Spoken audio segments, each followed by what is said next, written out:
Hello, everyone. Hi, how are you? Hey, it is I, Trooper SJP, and this is the Academic Foxhole. And I want to know how's it going? Also, this is kind of loud in my ears. Wait.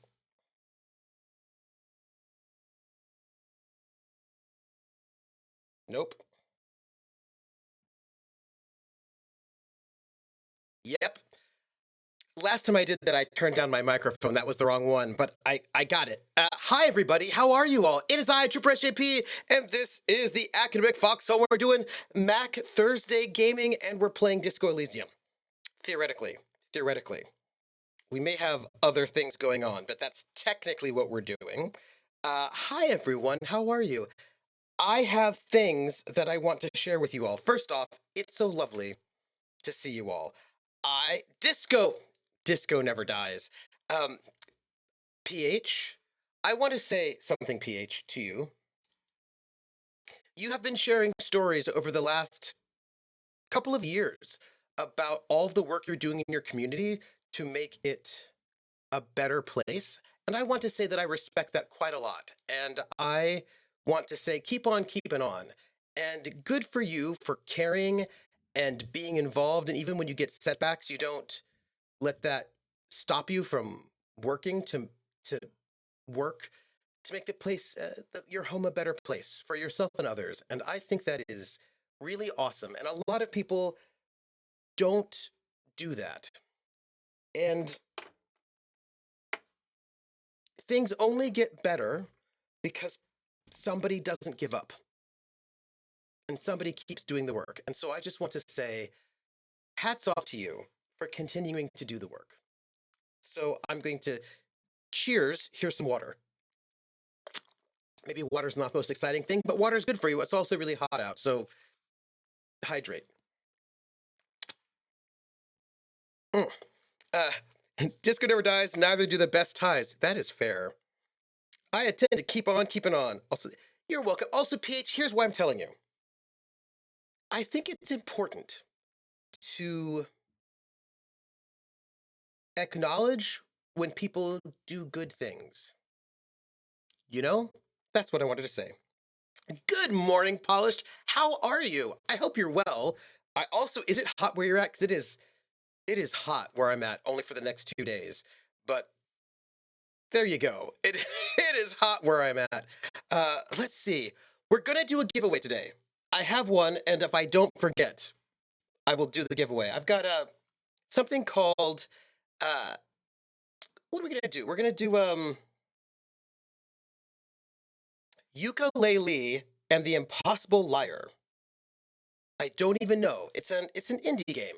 I don't know what it's about, but it sounds pretty exciting. So that's gonna be our giveaway at the half. Winter's starting to hit, but I've got coffee. Nice. Winter is coming. Well, that's right, because you're on the other side of the equator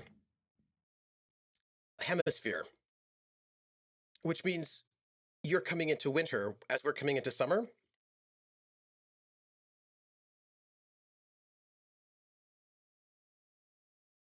Where you live, what is your weather like? Is it temperate? Because here's the thing, right? I know that New Zealand's quite small, but Australia is an entire continent. I imagine there must be a wide variety of weather, but I don't know. Maybe there isn't. What is the weather like in Australia? I imagine it must be hot in the summer, right? Because you have like 1,000 different bugs. And I feel like 1,000 different bugs means really hot weather. Is it humid? Is Australia humid? I don't know this. I've never been. Global South representing. Yeah. So yeah. You know what? I never really imagined it being humid, but what if it is? 76% of Australia is desert, so subtropical where I live. There's a rainforest. Oh wow. There's a rainforest next door.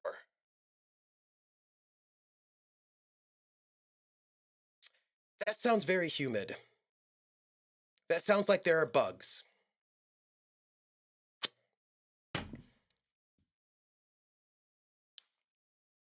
It's not the heat that gets you, it's the animals. I feel like that's true. Hey, Odateus, I'd imagine dry.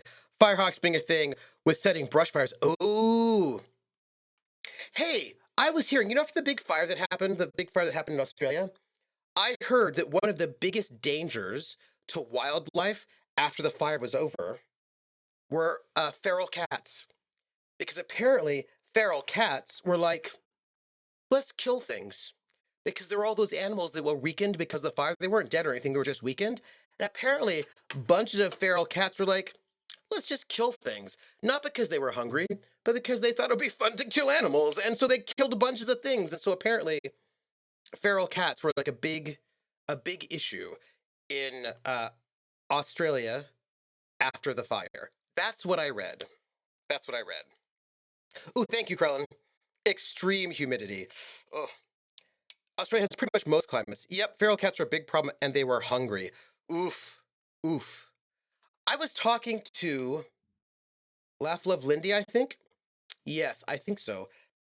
And we were looking at the top 10 most effective predator animals in the world.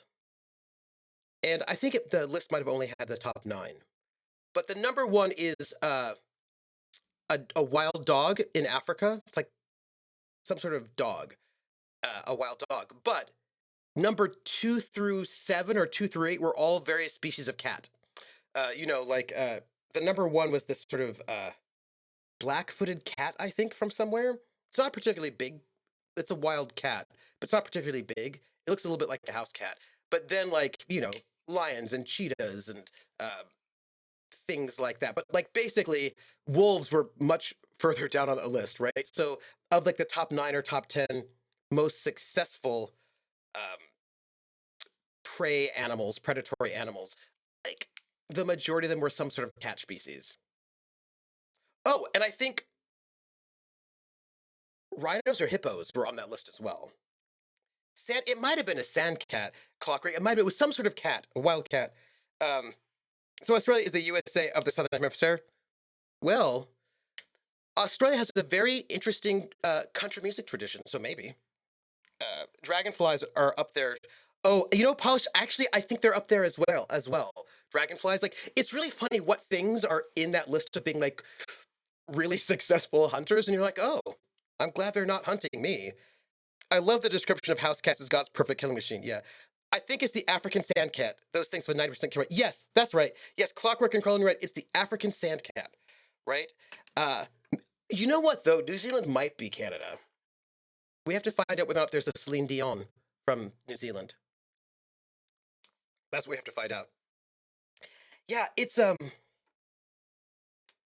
I think it's super interesting. So today we're playing Disco Elysium, but I want to talk about masculinity today because of a thing that happened in class or around class. And there's some things that I was thinking about that I thought you'd be interested in because, I have some thoughts that I wanted to share with you all. Flight of the Concords is the Celine Dion on New Zealand. You know what? That's fair, actually. I think that's fair. Here, let me get into the game. I strongly advise not comparing us to Americans. Fair.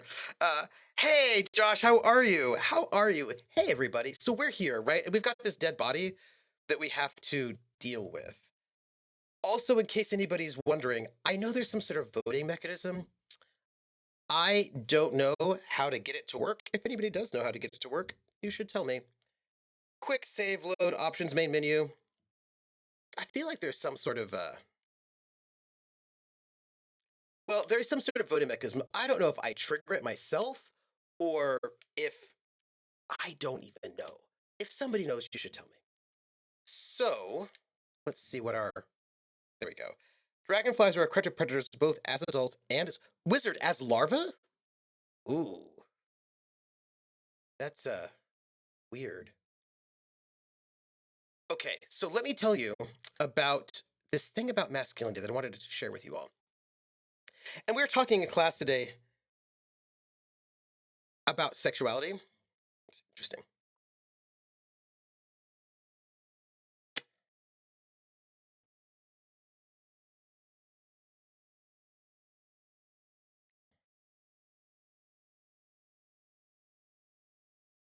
Uh, there are. Oh, the cargo belt tank looks reinforced. Interesting. By the way, there's a dead body here.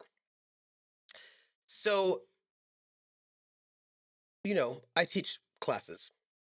And this semester I'm teaching queer pop, which I don't teach theoretically. I teach it every other year, but the last time I taught it was 3 years ago. And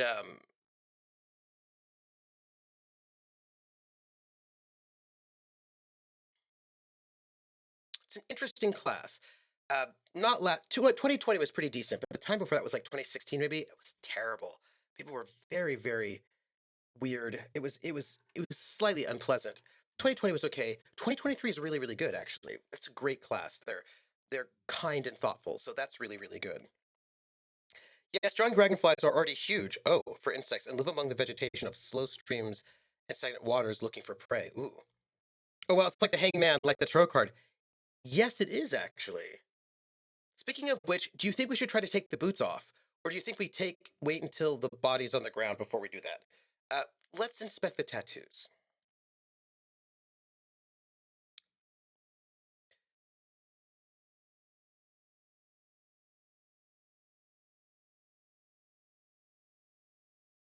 Hmm.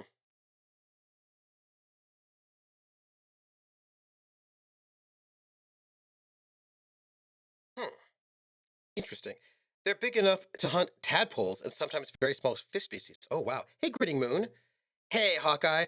So I want to talk about masculinity and how we talk about masculinity and certain kind of random things that oh um because I have some perspectives. Oh, wait. Are you saying my corpse will be marked by alcohol and heartbreak? Interesting. Is this a microelectronic system? Is this a national pattern? Is this the night sky?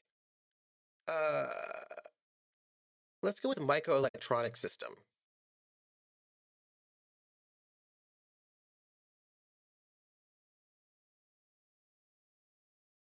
Hmm.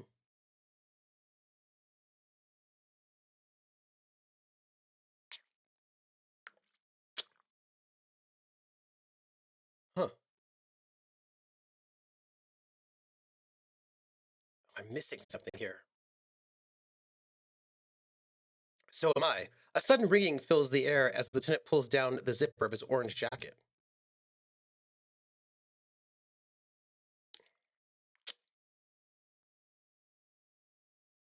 Oh,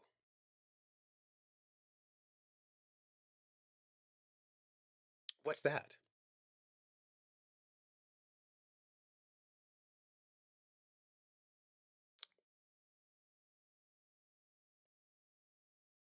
Oh, interesting. These people, these kids.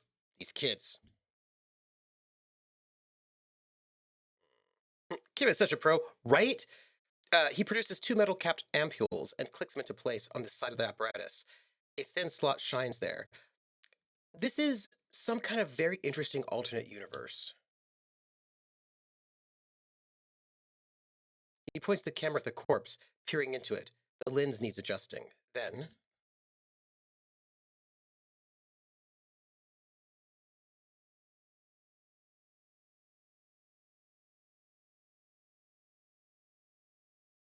so interesting. Like a Polaroid. I really would like to know what sort of universe we're in. The lieutenant says and shakes the paper, letting it dry in the cold wind. On it, a color perfect copy of the dead man's tattooed chest. Cool machine.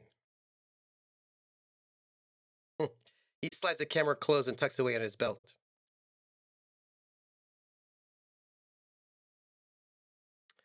This is not a good question, but what do we need this photo for?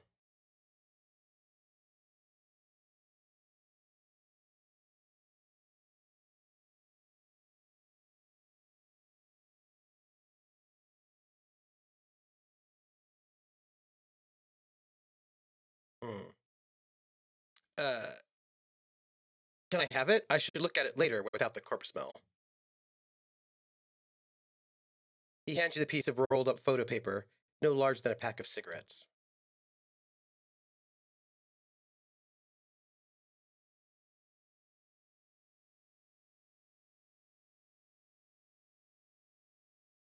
Hmm. Polish says, teaching two different courses next semester. Oh, that's cool.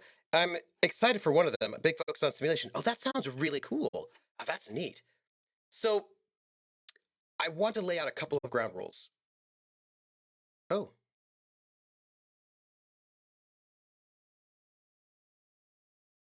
right now or later? I'm going to do it later. So I want to do a couple of ground rules, right? Just a couple of like terms. One is I want to talk about masculinity, but I need to make it very clear that masculinity is not a euphemism for man, right? Masculinity is a sort of a gender expression, and people can express masculinity regardless of their gender identity. And I say this because we use these euphemisms sometimes, which I'm like, like there's like masculinity studies, but very often masculinity studies is just men's studies. They just don't call it men's studies. But there are men who are not masculine, and there are people who are not men who are masculine. So, when I'm talking about masculinity right now, I want to be very clear that I'm not just speaking about men. I'm actually speaking about masculinity, and also about the perception of being a man, right? So, just wanted to put out there for the record. Um, so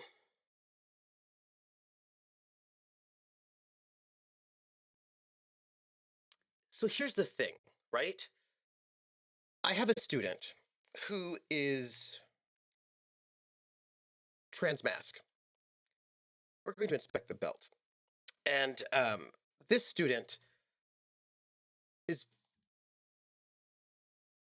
young. Hmm,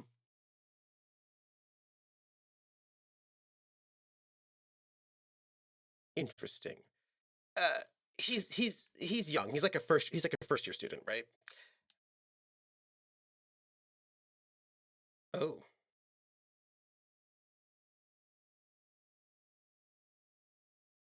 oh.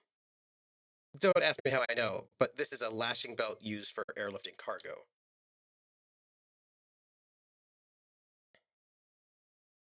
Um, anyone can wear the mask. Anyone can wear the mask.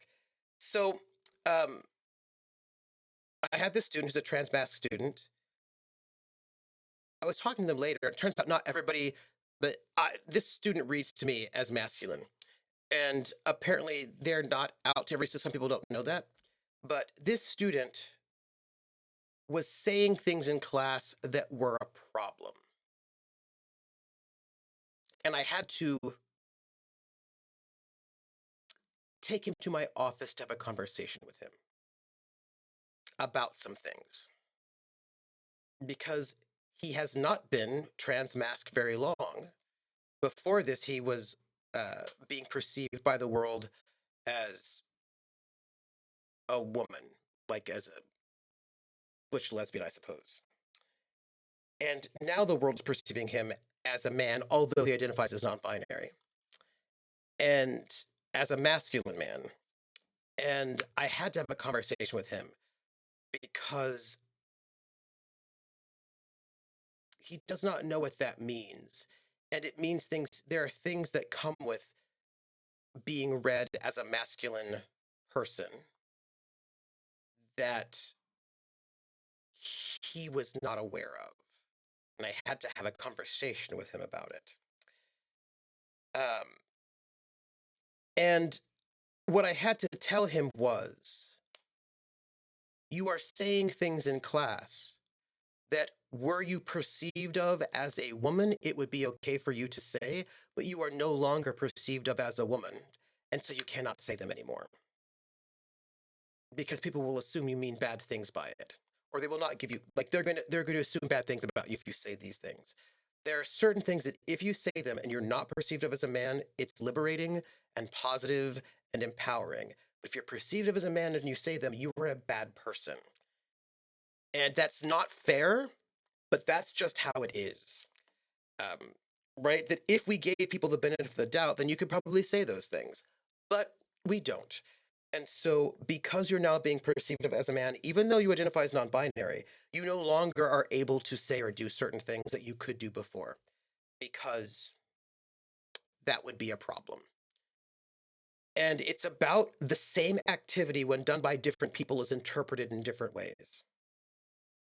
And if you are used to being able to do certain things, you may not realize that if you continue to do them once you've transitioned, you're going to get into trouble. And so you can't do them anymore. And it's, and he was like, oh, but I don't mean X, Y, or Z. It doesn't matter what you mean. You do not have the ability to do certain things anymore without getting into trouble. That's just how it is, right? Presentation affects interpretation for sure. Absolutely. Um, let's see. Apparently, this is reinforced kind for air sports, but my brain tells me so. Yes. Woo.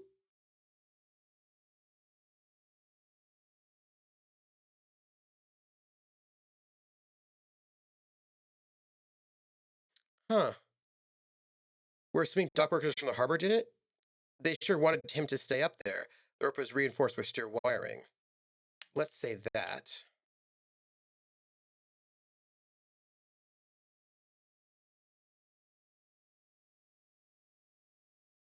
Mm-hmm. Mm-hmm. We're assuming that no. How did they even get him up there?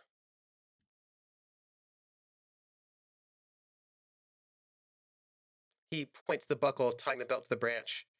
They climb up using the kid's ladder? Points to one side of the tree. I don't think they did. No. No. That makes sense. Uh, we're assuming dock workers from the harbor did it? Oh, interesting. Uh, uh, so we're not going to say that last part. My past has undergone total annihilation. Nothing remains. My mother, the love of my life. Certainly not a briefing because that's very dramatic. I'll say no. They might have forgotten to brief me. Okay, great. We're gonna back off and look at the corpse. Hey, escape. So one of the things, and this is actually something we're talking about today, because we're talking about like bisexuality, pansexuality, non-monosexuality, and assumptions. We're reading is like some 19, like the Asexual Manifesto from 1972 by this radical feminist collective, um, and it's about certain assumptions about men and women that often happen in progressive spaces. And one of those things is men are fundamentally not good, right? We live in a patriarchy, and men are bad. And so, therefore, the things that men do are bad. If they do it, it's not a good thing. There's a particular assumption of oppressiveness. And this manifests itself, of course, in some very classic 1970s texts about sexuality. Um, McKinnon, etc., right? With the idea that fundamentally men's sexuality is oppressive. And it is impossible to have sex with men without that being an oppressive situation. That men's sexuality is fundamentally tied up into dominance. And therefore, the things that men do are fundamentally tied up into dominance. Hawkeye, oh, yes, all men are evil. Just ask the press in Hollywood. Look, it's a little bit different now, but I gotta say, in 1970, it was legal to rape your wife, right? Women had no separate legal rights from men once they got married to them. It was not a great time to be a woman in 1970. I get why women from the 1970s were writing the things they wrote because it was not great to be a woman. It was really bad. I can't remember what that doctrine is called, but basically, when a woman married a man, she was no longer legally a separate entity at all. You know what I mean? Like it was not good. It was terrible. It was very oppressive, fundamentally, structurally oppressive. So I get it. You know what I mean? Like I get that absolutely. But and of course, when women are not even seen as actually full functioning human beings, I get why you respond that way. And yeah, like I get it. I get where it's coming from. However, um, we often conflate the structure with the personal, right? Uh, oh no, Artie, I'm talking about it right now. Cryptid says, Polish says, I've heard this exact argument so many times. Their argument was roughly that it was not possible for women to consent with sex with men for these theoretical reasons. Oh, absolutely. And look, the argument, it's interesting because we can like make fun of the argument. It's not one that I agree with, right? Necessarily. But it was coming from an interesting spot, right? And it's actually it's what's interesting that this is an argument that is being used in other contexts nowadays, but people don't realize that it echoes and parallels this original argument. So McKinnon says that in order to have consent, both people must be equal. You cannot give true consent when you do not have equality.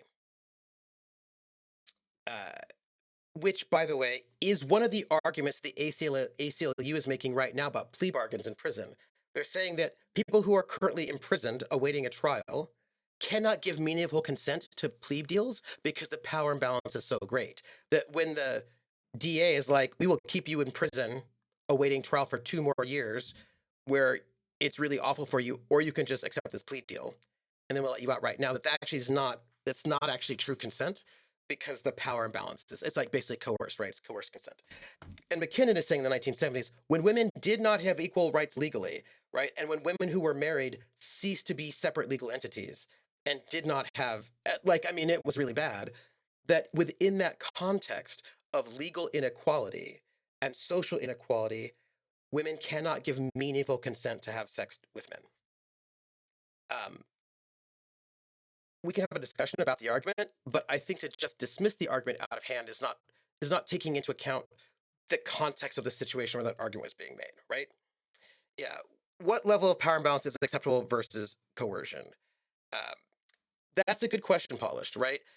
That's a really good question, right? Haskip says there were times when livestock had more rights than women. Yeah, I can only imagine what a horrible time that was to live in. Absolutely. Jer says, reminds me of a snippet from the Amazon A League of Their Own series, where woman had to wait until her husband came back from Warner to open a bank account for her baseball checks. Yes. Yes. And Artie's like, we need Ariana for this conversation. Yeah. And so, Polished should mention that the person who made this argument I mentioned made it 10 years ago. Well, Polished, here's a bit of a problem, right? We tend to sort of take a theory and decontextualize it. I understand why women in 1968, 69, 70 were making this argument. I actually do understand where they were coming from. I still think we can have a conversation about it. Do you know what I mean? I think we can debate that fairly. But I understand why they're making that argument because it was bad. Do you know what I mean? Like it was bad. It was bad. And there was such a huge imbalance. It was just so bad. And like I get it. Do you know what I mean? I think that there are conversations to be had about if you live in a space where you cannot get divorced, where it is just terrible. Is it really true consent? Right? I feel like we can have that conversation. I think that's fair. Now, taking that theory, which comes from a particular time and place, and applying it across all time and place is not great. We tend to do that with theory, and I don't think we should. I think we really need to sort of think about like where is this theory coming from? Like what is the circumstance? And the circumstances from 1970 are not the same as the circumstances now. So, you know what I mean? Like we need to think about it, right? It's a yes, right? As Polish says, it's a vastly different context, right? Yes. And I actually think that is really important. It's really important to recognize the vastly, vastly different context. Oh, you know what we can do? We can open this up. Between then and now, it is not the same time period, right? And I think it's just really important to remember that. Anyhow, and not recognizing the difference in context is not useful, I don't think. Either to that time or this time. But I do understand that there is a way in which patriarchy, which is not the same thing as men, by the way, has done so much harm to so many people that people sometimes get a little shorthandy about things. You know, they say a bunch of stuff. They will say some stuff that is maybe not great. It's maybe not so great. Artie says it's true and complete equality between people even possible, given how many different contexts and layers there are of power gained and power lost. Sure, but I suppose there's a difference between like you and me and like a legal structure that makes it impossible for me to leave you if you're terrible to me. Do you know what I mean? Like in that context, like we didn't even have no fault divorce until the late 70s. Do you know what I mean? Like where like you just could not get out of a marriage unless a judge said you could. Like it was if you're trapped in something terrible, I feel like we can't have a conversation about what consent means. Um, I do think we should also maybe not be patronizing to the people in those relationships, but that's a whole other matter, right? That is the only good thing Ronald Reagan ever did. Although a lot of the no fault divorce actually came from second wave feminists, right at the end of the 70s. So anyhow, but my point being that even people who are progressive often have internalized this idea that men are a predator and women are prey. They just tend to internalize it for different reasons and then they use it in different ways, but they have often internalized the idea that men are violent and harmful and women are peaceful and full of nature. This is one of the reasons why how they attack trans women, for example. But also, any woman who's seen as masculine is often then assumed to also have these sort of negative and violent traits, right? So this is not something that only hits men. Like any woman that's deemed, it hits black women quite a lot. Working class women will get it more than upper class women. So like there's a way in which sort of this masculinity is tied up to certain assumptions. And it will hit not just men, but anybody who is deemed more masculine on that scale, and they will be sort of assumed to have sort of negative, hostile traits. Yeah, I was just referring to people saying these people need to be completely, yeah. Now, so here's, and also this is really important in terms of sex, right? Because people tend to assume that sexuality, when expressed by men or masculine people, is bad. But if expressed by women is liberatory, right? And part of this has to do with the fact that women have not been allowed to express sexuality for a long time, depending on what class they are. And so therefore, if they do, you can see it as liberating, right? You know, women's right. But what this means is this student of mine had been in a space where they would speak out about things sexually. And the opposite is also true. Effeminated men are often looked at as timid, shy, and more trustworthy. Absolutely, right? Because we're reading that into femininity, but also not as capable, right? Timid, shy, more trustworthy, but not as capable, right? So this is like all of this kind of, or they assume that all men want sex all the time. Absolutely, right? And so that you can't trust them, right? You can trust people who are read as feminine, but not trust people who are read as masculine. Also, if there's some sort of sexual encounter between somebody who's read as feminine, somebody who's read as masculine, it's going to be the fault of the person who's read as masculine. So there are all these sort of elements, there are these assumptions about society. And if you were a person that was assumed to be feminine and you internalized a bunch of behaviors that are read as emancipatory, when you're read as masculine, they are no longer read as emancipatory. So this student of mine would say things like, that woman is hot or that guy is hot, right? And use slightly crass language that if this person were still being read as a woman would be seen as, look at you, you go girl, you know, you are sort of talking about X, Y, or Z, and that's you claiming your sexuality and you're embracing your sexuality and how great for you and how wonderful you, that's so wonderful. But this student is no longer read as a woman. They're being read as a man, even though they're non-binary. And so when they say the exact same things, it comes off real bad because people are going to assume that because he is masculine, that what he's doing is fundamentally sexist and objectifying and bad. Though if you were being read as a woman as he was doing just 5 months ago, then they'd be like, you look at you, how liberated you are. Yay, liberated sexuality. Woo, right?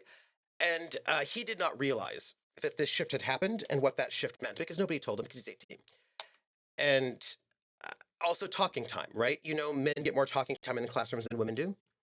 And so if you are a woman and you take talking time, it is read as liberatory. You're taking talking time. Good on you. You know what I mean? Like, yeah, take that talking time.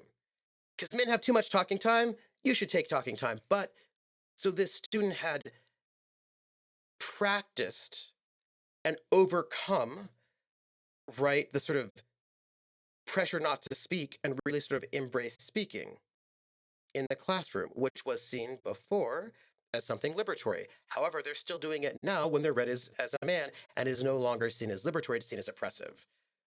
But they're the same person they were 5 months ago. It's just that people don't read them the same way anymore.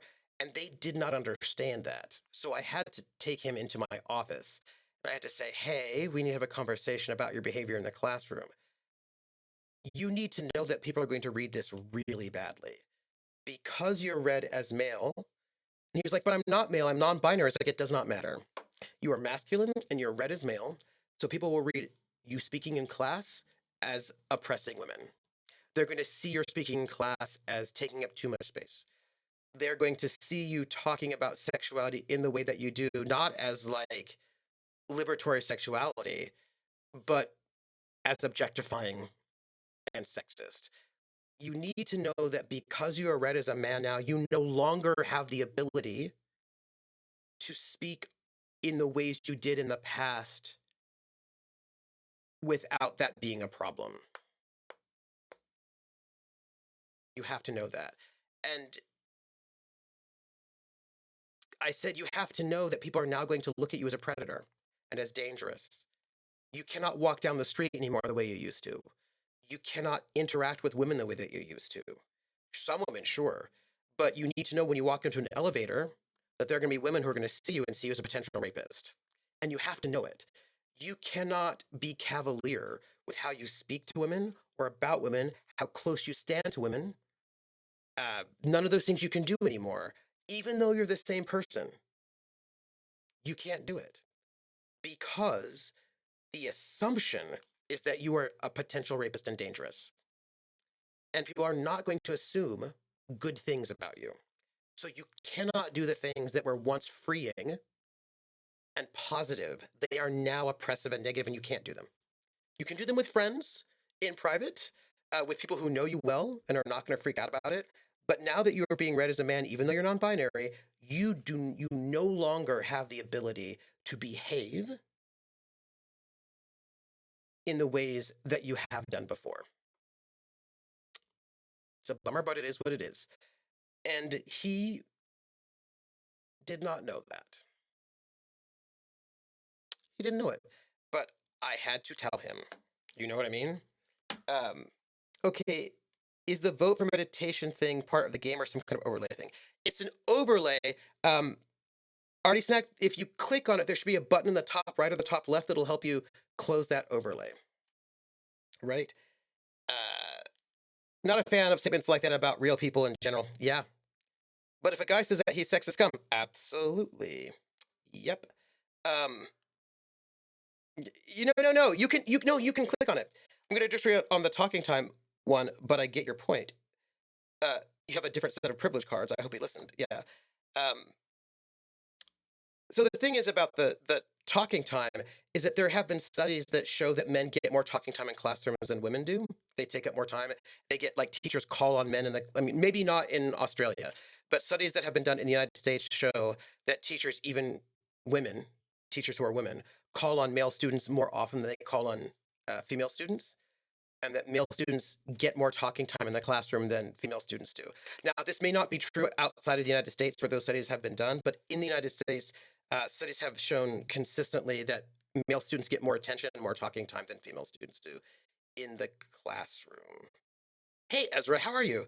Uh, all the way back to elementary school. I messaged you. Yeah. Yep, I'm asexual and have less than no interest in sex with anyone. People down the street don't know that. They don't know it. They see a man and men are potentially dangerous. Right. Yeah, it's a thing here too. But a woman who speaks less than male students perceives as speaking more than them.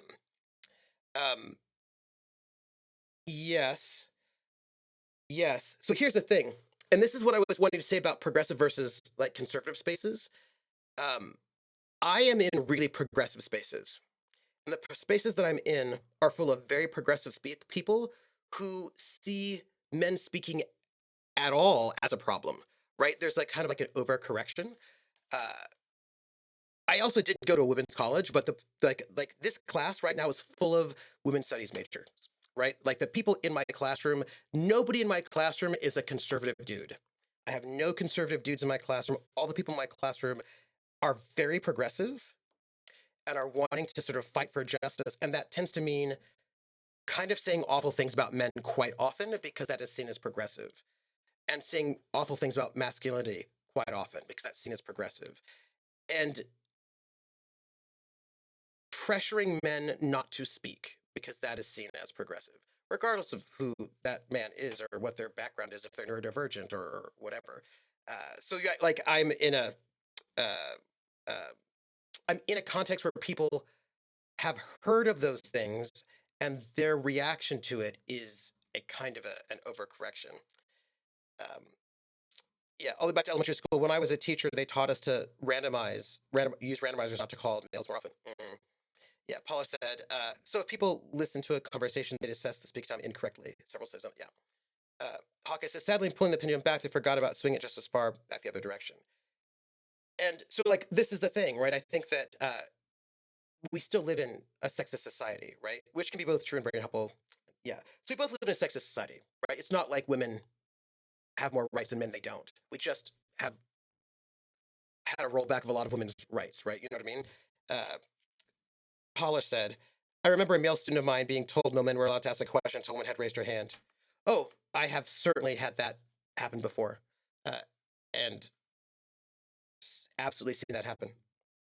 Ezra says, I'll be honest, when I'm in those spaces, I'm kind of okay with it. It's like an inverse of not all men, but that's how privilege is slowly eroded, which is the goal.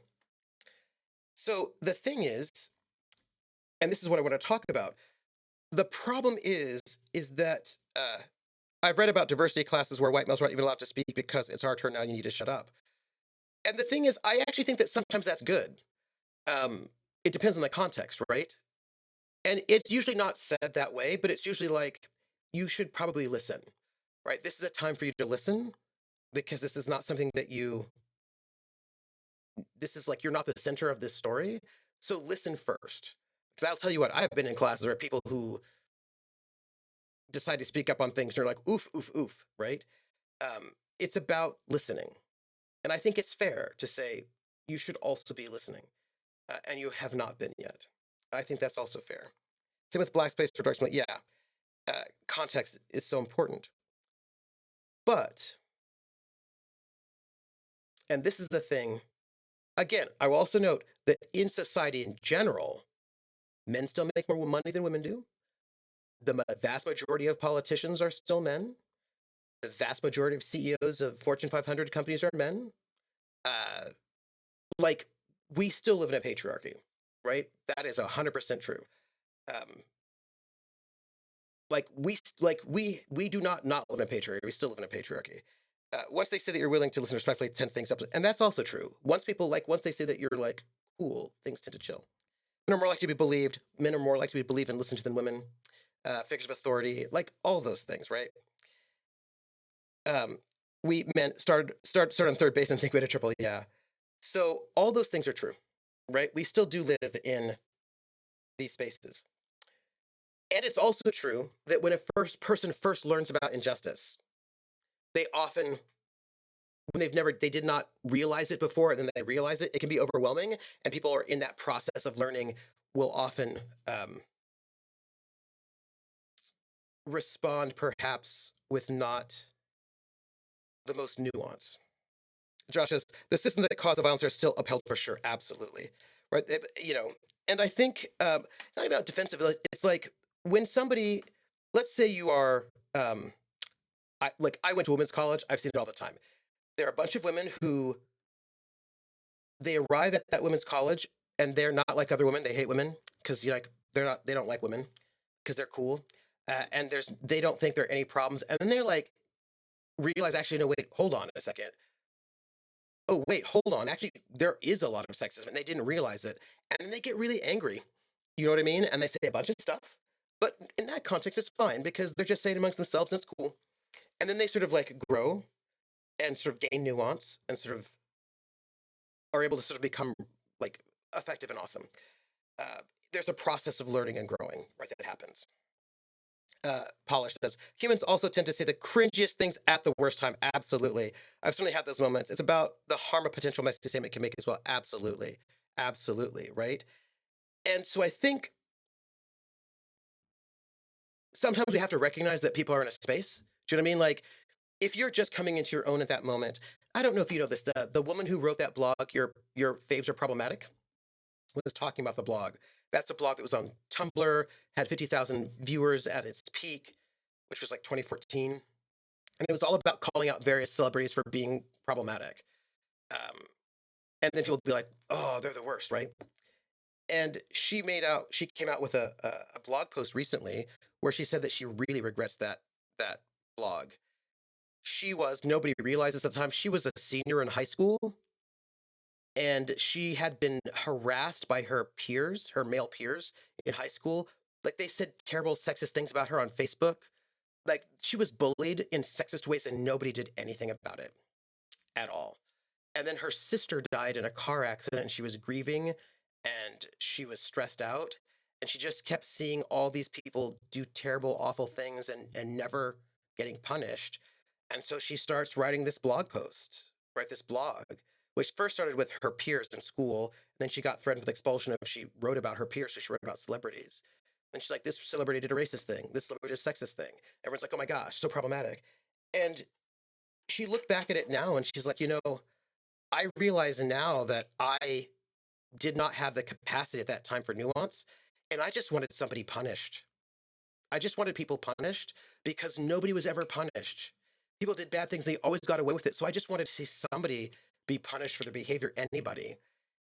And she was hurting and everything was black and white for her. And she was still trying to figure out what life was like. And she made this, but because we're online now, she made a whole blog that, you know, kind of made it so that either you were all good or all bad. And it set up some really bad vibes and some bad situations. And she said that she realized now that she was more of a cop than she was a social justice warrior. And she really regrets it. But she was also 17 years old. The only thing is nobody knew that she was 17 years old. You know what I mean? Because it's the internet, right? And she had this huge influence. And then she got death threats, right? And she got all these sort of terrible, awful, misogynistic, terrible death threats, which just made her double down because she was 17 years old. And this is this kind of terrible, complicated space that we're in. Do you know what I mean? Heskip says a lot of people still request men as their doctors, consultants. Yes. A lot of other positions of authority rather than the women. Yep. Regardless of the qualifications, experience that women have had in the field. Absolutely. Yeah. Artie says, I'm hurting. I just want someone else to hurt as well. Yeah. Ezra says, I mean, restorative justice requires recognition of fault and change of behavior. Arguably, neither of those things are likely to happen writ large. Yeah. So, what I've noticed, and this is about when you're in that hurt space, we often will conflate people with systems and systems with people. So, this student of mine who's behaving the same way post transition as pre transition, I have to tell him your behavior is not going to be read well, and you need to be mindful of this. You need to be mindful of the fact that you now exist with male privilege. And he's like, but I'm non binary. I was like, it doesn't matter if you're non binary or not. Whether or not you have male privilege is really not your choice. Right? And people are going to read things into your behavior and into your words, and you just have to be aware of that. And it may or may not be fair, but you have to be aware of it because that's going to be part of the impact that you have in the world. Polish says, sitting with pain is a lot harder than acting with pain. That is true. And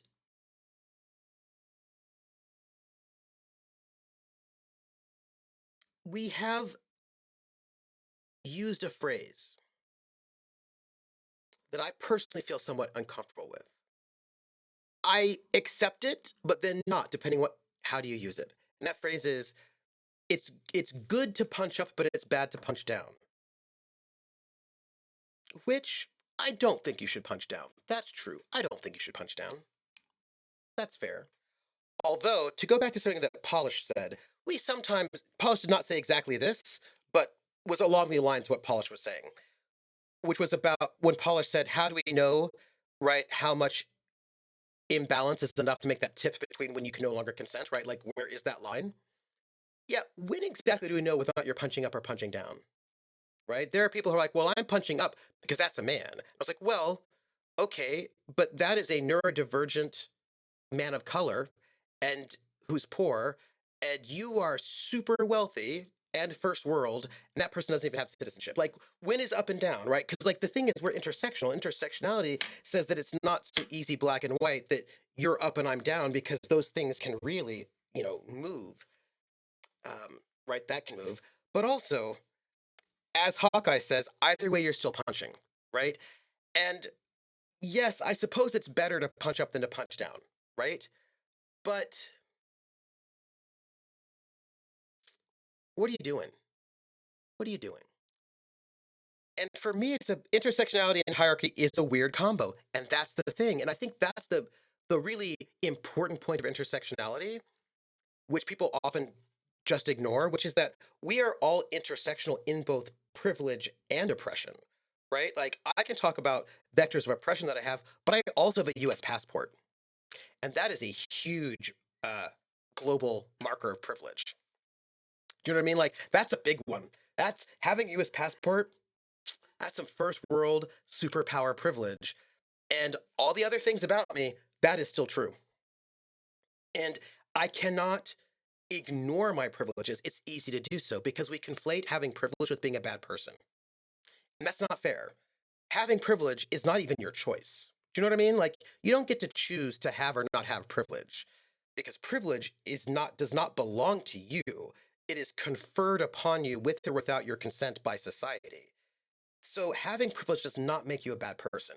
Abusing your privilege can make you a bad person. That those are bad actions. But we often say, "Oh, you have privilege, you're a bad person," and that means if we decide that if you have privilege, you're a bad person, then we are incapable of recognizing our own privilege. Because if you're like, "Well, I'm not a bad person, therefore I don't have privilege," I'm gonna tell you what, la di da di, everybody has some kind of privilege. And I would imagine almost everybody has some kind of, well, everybody will have some sort of oppression at some point in their life, either right now or when either they're a minor or when they're old. Sooner or later, we're all going to get some sort of vector of oppression. And I cannot imagine there's any person who does not have some kind of vector of privilege as well. But because we've become so black and white about it, we're like, well, you have privilege, you're a bad person. You're oppressed, you're a good person. And neither of those things are true, right? And then we tend to sort of shorthand, well, if you're masculine, that means you have privilege, therefore you're bad, right? And we do not recognize all the complexities, right, of all those hierarchies, as Polish was saying. Absolutely. Hurt people, says Ezra. Absolutely. And Crone says, you have to be careful when punching to be absolutely sure that someone needs to be punched. Absolutely. And Ezra says, I always say I won the lottery being born in the US and I need to earn that every day. Absolutely. And Polish says, I made the exact same argument you're making now ages ago. It's called the greatest danger woman in the world today because I didn't fully swallow that I was always the most oppressed in the room. Person in the room. Yeah. It was a very white privileged feminist space. Yes. It's wild looking back at, right. For example, you could be a white woman but be an immigrant. And that's not the same thing as a white woman who's not an immigrant. Do you know what I mean? Like and ig- ignoring that intersection is no bueno, right? It's no good. Hawkeye says, I'm facing it now in the workplace, seeking a new position, and I'm certain my age is being held against me first. But absolutely. Hawkeye, absolutely. Ageism is a thing. Regionalism is a thing, right? And we can't ignore the kinds of privileges and vectors of oppression that are just inconvenient for us because we've conflated being a good person with whether or not society confers privilege upon you or not. And that's not great, right? And thinking about punching, right? For me, the thing that I'm concerned about is Glee, not the TV show, but the enjoying of punching people.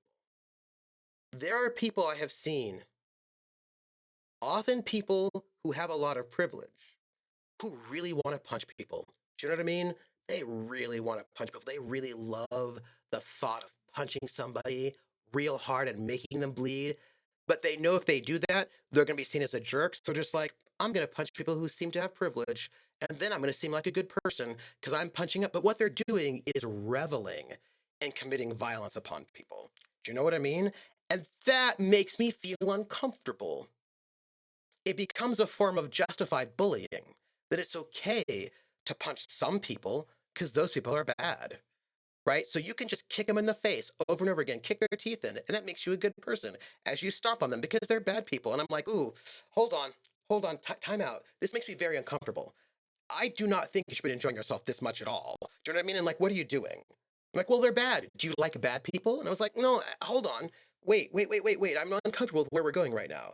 This is like a level of like, ooh, you know what I mean?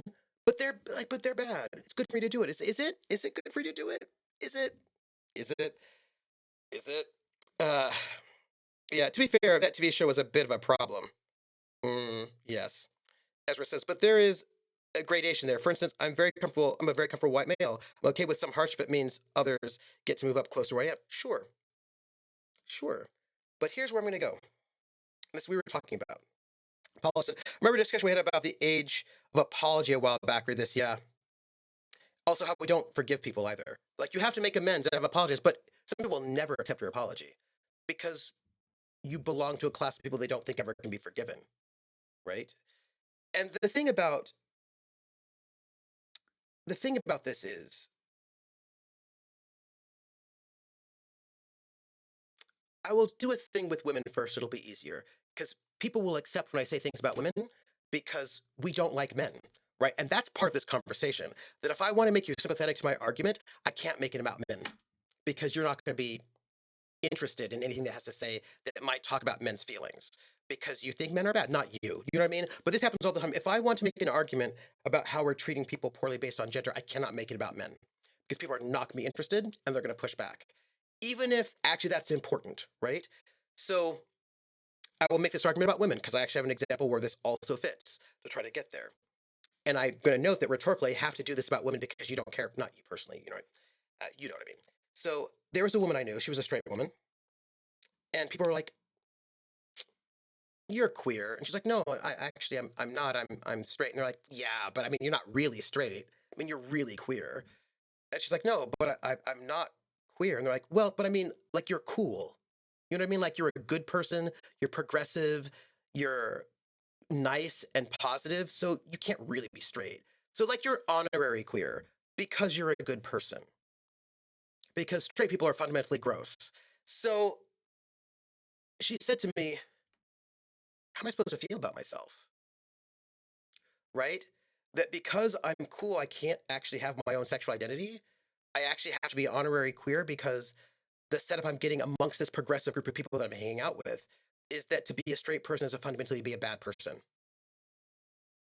That does not make her feel good about who she was as a human being. And to have her identity invalidated, to have it be impossible for her to be a strong woman without her being a queer person, is not the progressive take that we think it is.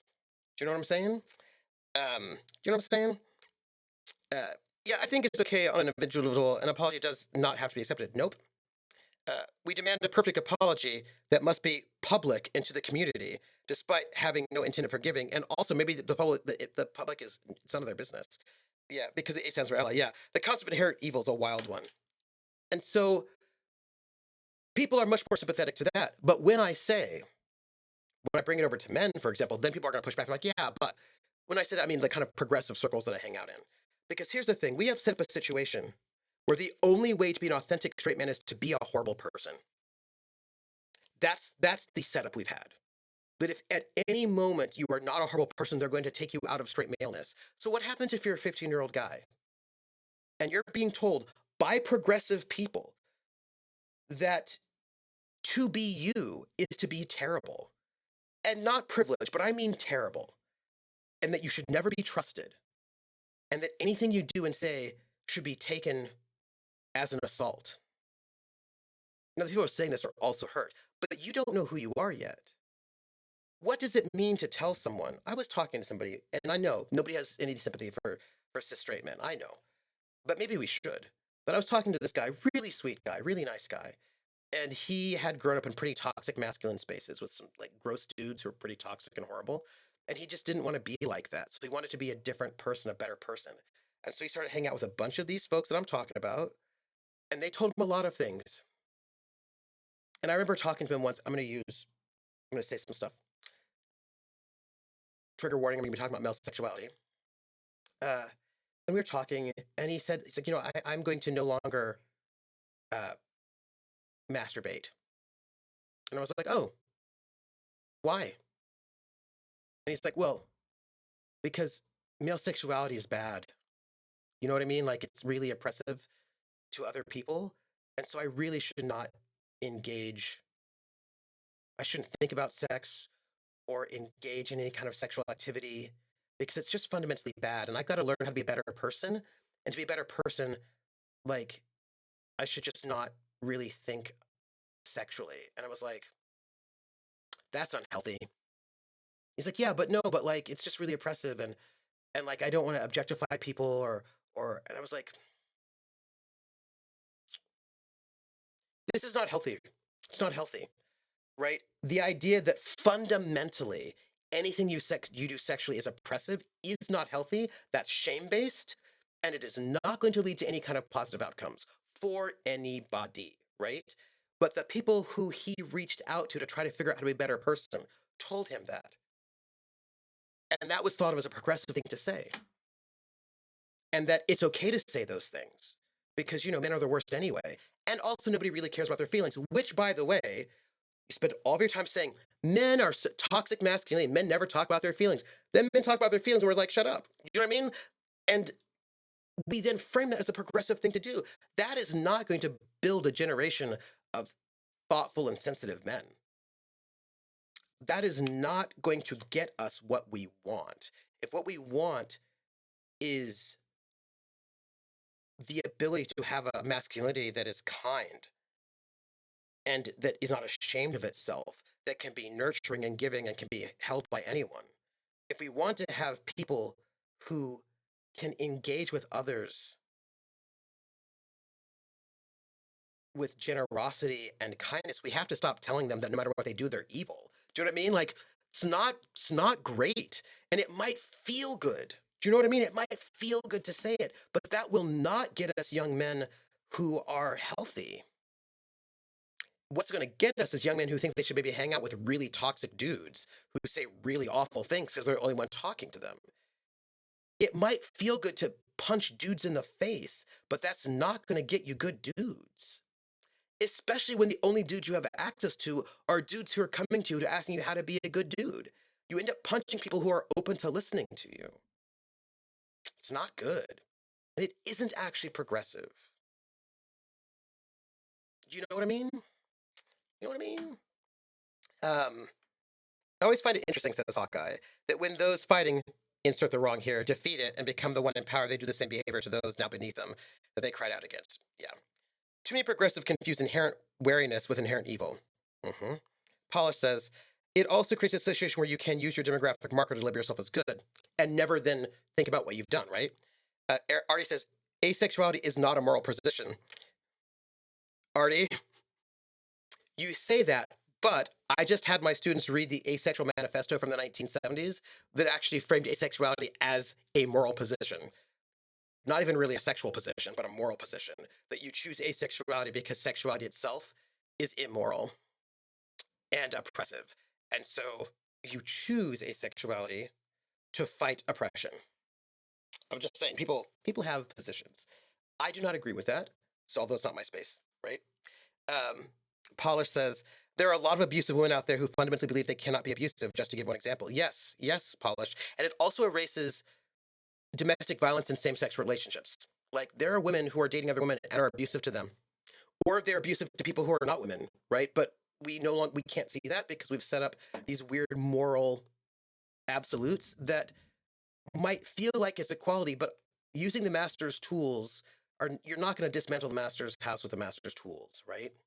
Can we create another way of being, right? Can we open up a space? Hawkeye says all those progressive are doing is pushing into the toxic lifestyle because one, they want to be men, and two, they're told that men are evil, therefore they have to evil be a real man, right? It's not good when both the conservatives and the progressive are saying the exact same thing, which is that what it means to be you is to be violent and toxic. Do you know what I mean? Like it's not great because then you don't really have a lot of other spaces to do other things. Yeah. She says, I mean, asexual to shy away from sexual positions. What? But yes. Artie says, yeah, I definitely don't agree with that for sure. Yeah. Polish says, I grew up in a space with a female abuser. Sometimes her victims were male. Absolutely. Absolutely. And because abuse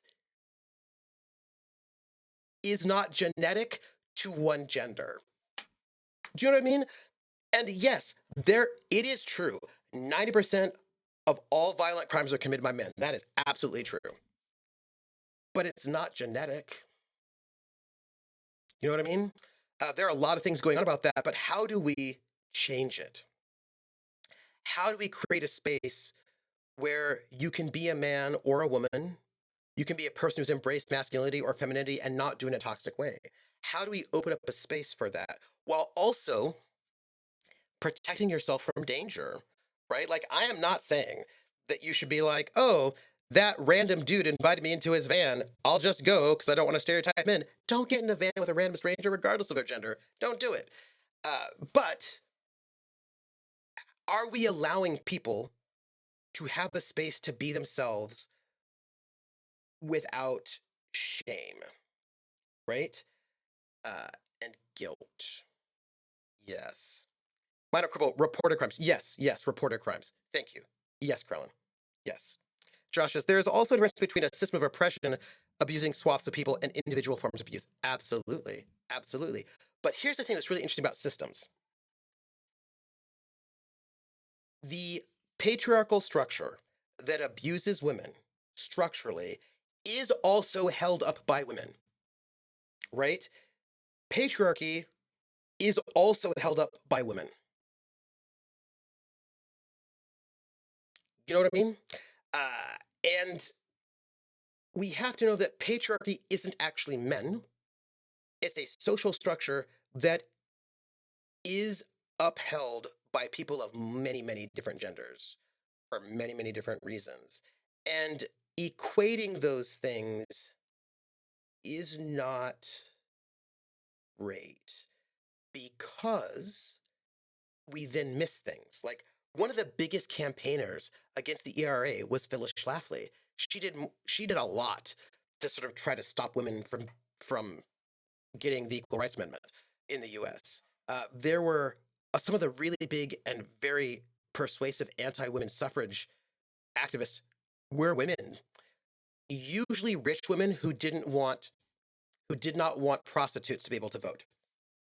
Right? I mean, like, and that becomes those rich women using their class privilege as a means to sort of say, we don't think women should be able to vote because we're going to be fine, but we don't want those because we don't want people of a lower class voting, right? You know what I mean? So there's a lot of ways in which I think we just need to be more thoughtful about what we're saying. Do you know what I mean? Do you know what I mean? Yeah. Um, Men report crimes at a much lower rate than women. Krillin, yes. And this is also part of it. This is also part of it. Um, this is also part of it. I was thinking about something. Um, Artie says, I assume that is a violent physical abuse and doesn't take yes, yes, only physical abuse, Artie, yes. It does not take violent mental or emotional abuse into account. Yes, yes. Hawkeye says, it was one of the reasons I was youth leader and Royal Rangers, think scouting, commander for a while, to teach young men what it means to be a man. Yeah, relative privilege is a powerful thing. Relative privilege is a powerful thing. And I was thinking about feelings, right? And this goes into transness for a moment. I'm a trans man. And people want to use that fact to say, therefore, because I'm a man, I have privilege and I need to shut up and I have nothing to say. Like, I'm a bad suspect person, which is fine. You can say what you want to say. But what's happening, which I think is interesting, is that with the exception of San Francisco in the 90s, the trans movement tends to be dominated by trans women, which is cool. I'm happy for it. Good on you. Like, I think it's cool. I'm not mad. I think there are a lot of reasons for it. I'm not mad about it.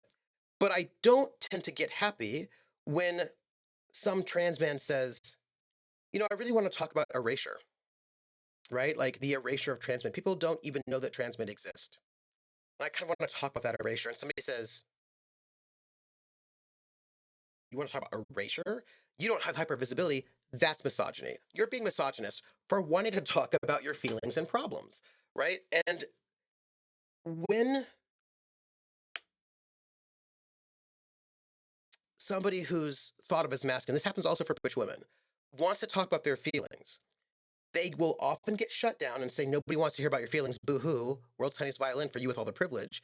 But then they'll turn around and say, like, why don't men ever talk about their feelings? Why don't masked people ever talk about their feelings? That's why you're all so messed up. You never talk about your feelings. You don't report crimes. That's your fault. But when you do report crimes, people mock you, right? So there's a way in which there is a reinforcing of toxic masculinity traits by people who say they want to fight toxic masculinity because, in my opinion, it's quite comforting to have somebody you can always punch at. Do you know what I mean? I think there's a reason why sometimes people want people to stay problematic. If somebody's able to reform themselves and become better, then you don't have an easy target. You don't have somebody you're allowed to punch and have it be okay to do so. Do you know what I'm saying? It is not always in everybody's best interest for people to be reformed, is what I'm trying to say. And that can be not good. Hawk, yeah, yes. And so I kind of think that's a thing to think about, right? Are you more invested in having that person be your enemy because it helps you define who you are than you are about that person becoming a better person? What is it that you want? What is it that you want? Yeah. Hawkeye says every power group needs an enemy to justify their actions, and it can be big money. Sure. Right, absolutely. Artie says they equate you as a man with me as a man, whereas you have so much more to say and so much more experience and valuable insights than I ever will have. But you know what, though, Artie Snack? You have insights that I don't have. I am a different kind of man than you are, but you're an asexual man. And so you have some insights that I don't have. And those insights are important. And I have something I can learn from you, and you have value as well, right? I think that each one of us has a story that is valuable to hear. We all need to do some work, to do self work, to make sure that we're not being weird and creepy and all of that. But you have something important to say. Guilt is not great. It's not a great thing. Guilt often paralyzes someone and sends them into a spiral of self hatred and depression. And a person who's in a spiral of self hatred and depression is not going to help make the world better or even themselves. Do you know what I mean? And so, what can we do to inspire people to be better, to allow them to become better people? And do we actually want that? I do. I don't want there to be a bad guy so that I can be a good guy. I kind of just want us all to be, you know, good folks. You know what I mean? But if your identity is wrapped up in that opposition, we can say that in really big ways. It becomes really hard. You know what I mean? Um, and I think about this with Russians. The U.S. was super into like the Russians are evil. You know what I mean? Cold War. Ooh, Cold War. So much so that it wasn't just the government that was evil. Russian people were evil. Russian people didn't love their children. Russian people, all blah blah blah, propaganda, propaganda, right? And then I know people who have never been able to let that go. Do you know what I mean? They've never been able to let that propaganda go because they kind of need Russians to be evil. And of course, the Ukraine thing is happening, so that's no good. But like, there are people in Russia who are not evil. Like, I have spent so much time arguing against racial alignment in D&D that no, orcs, it's not cool to have orcs be inherently evil. We probably shouldn't do that with nationalities either. Do you know what I mean? Maybe not a good idea, but it's comforting. But that comfort, in the end, it does not give you what you think it will give you. It's not going to make it better. And Krellin knows we're still doing that propaganda. We are. We're still doing that propaganda. We're still doing it. And it's not good. It's not good. And I think a lot about how I want equality between people, equity at least, right? Artie says it's the whole loser rabbit line in the streets, and when people panic, you tell them you will handle it, and they will love you. Playbook for rallying people to you. Yes, yes. Polish says the assumption of inherent evil is one of the most dangerous things out there. Absolutely, absolutely. And I'm gonna say something, right? It's about me understanding something. I understand people venting. I get it. Do you know what I mean? I have been around those conversations. You know, some of you do, some of you don't. Maybe you're hanging out with your girlfriends, and one of them had a terrible breakup. And then she's like, "Men suck. My boyfriend's the worst." And she's gonna go and vent about her boyfriend. You're hanging out at the bowling alley, and she's gonna vent about how her boyfriend is the worst, and she's gonna say some stuff. Maybe not the greatest stuff in the world, but you know what? She just got broke up. She's heartbroken. It's fine. You know what I mean? Like, it's cool. Have a margarita. Talk smack about your ex. Good times. Fine, fine, fine. That's okay. But when you write on the internet that all men should die, maybe you just had a bad breakup, but maybe that is not the place to put it. Maybe that's not the place to put it because people are going to read that. Do you know what I mean? I mean, I would never put down, nor would it ever be okay for me to put down things similar to that, is what I'm going to say. Right? To be fair, Russia as a system isn't doing very well at contra. No, they're not. But again, the system of government and the people aren't the same. It is convenient for our government to have people, and actually not just ours, all governments, to conflate those things. It makes it easier to justify war. But it isn't. You know what? We should try to figure out what we're going to level up, huh? That's what we're theoretically doing here. We have some tasks, and I think we might also have these are thought cabinets. That's not what I'm thinking about. We have a thing that is like we have like a where are they? They are tests we have to do that we were not able to successfully do before. And if I can figure out where they are, then maybe we can. There it is. So encyclopedia, visual calculus, physical instrument, electrochemistry, empathy, physical instrument. So I feel like we should probably put our experience points into visual calculus because we have tasks that need to be increased, right? That seems like it might not be bad if we do that. Maybe is this where we vote? I don't know. Somebody tell me how to vote. Yeah. Hawkeye says, I mean, I'm pretty conservative, faith-based person, but I'm not what the press and others portray people like me as. Yeah. Are there some out there? You bet. I cringe with everyone else along with you. Absolutely. But that doesn't make me evil. Absolutely. Same with people that believe 180 degrees is different from me. Yes. But since what bleeds leads, we find ourselves being pushed as something we may not really be. Absolutely. Absolutely. And here's the thing, somebody's profiting off of that. If not necessarily monetarily, but in power. You know what I mean? And we have to think like, what is the profit out of that? Right? Polish says, because if evil is inherent, all we need to do is shift the target. Yep. Yep. Yep. Yep. Krellin says, on the other hand, there is literally no good reason for NATO to have existed post 1989. And it absolutely has been transformed to an anti Russian instrument. Sure. Okay, so Krellin, I'm going to just say, to yes and you, right? A friend of mine said a thing that is now a thing that I love to think about. That I love to say it. It is a basket can hold many things, right? So it can be true that China is doing some messed up, jacked up things that are not okay, the government. And it can also be true that much of our calling out of China is based in racism. Do you know what I mean? Like, both of those things can be true at the same time, right?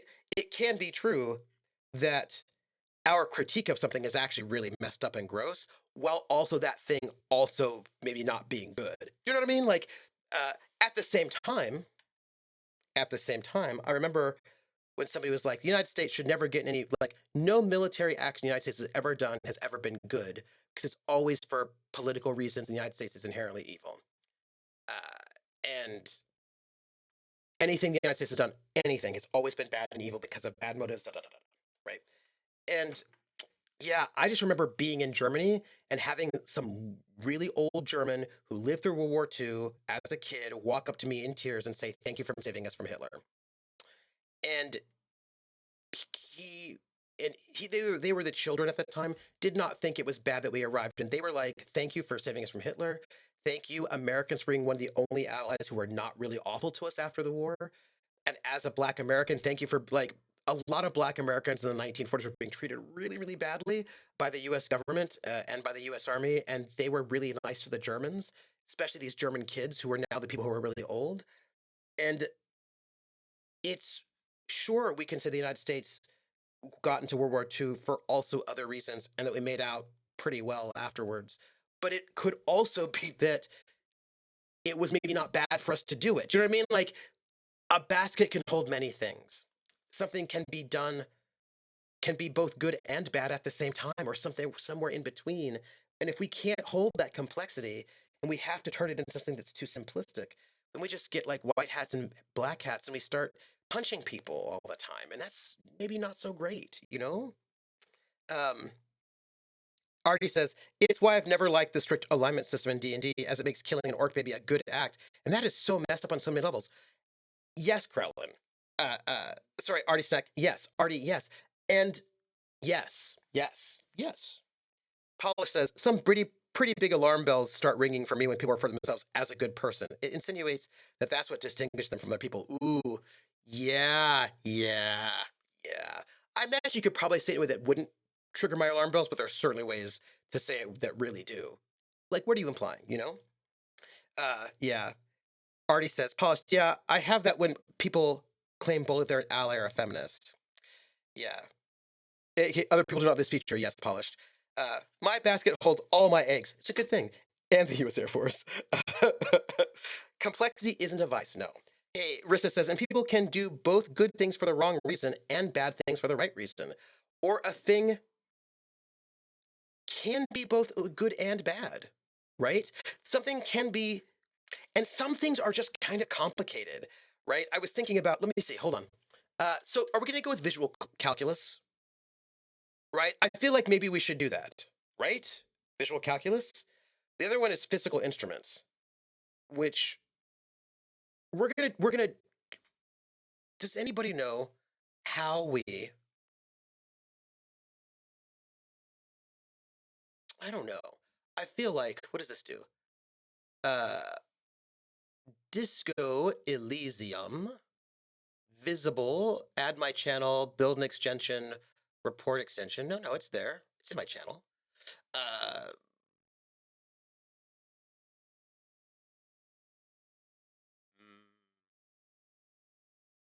oh, I am here.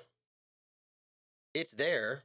So vote on dialogue options and boost the streamer stats. Well, somebody should let me know how we do that because that feels super exciting and fun. I don't know how to do it though. So somebody was gonna let me know. Overlay. It's fine. Yes. I don't even. Wait. I found a button. Configure this extension before you go live. Provide the exact experience. I did that. Request a new secret. I don't need that. I did that. This is already set up. What are you doing? Anyway, somebody let me know. Yes. And people, yeah, the difference between comedy and tragedy is about 6 feet. Mm-hmm. Sometimes a single letter. Mega rich people donating a ton of money to charities to provide good payout for themselves isn't an altruistic act, but it still funds charities. Legitimate charities, absolutely, right? And both of those things can be true. I vote visual calculus is a good choice since it's useful to us now. I think so too. Let's see how we can let us level this up, shall we? Accept changes and close. Hey.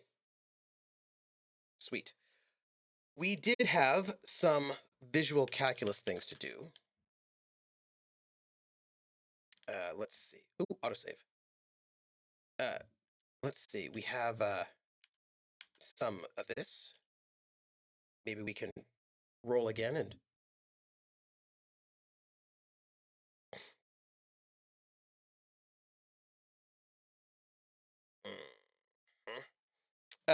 My gaming group had an ethnic Russian Ukrainian in it during the 2014 Euromaidan Revolution. My perspective on the whole affair is flavored by that. The short version: this is far more complicated than Putin invaded Ukraine. It's complicated. I think what's complicated about it, Krellin, is I also have, for various reasons, quite a lot of information about some of these things.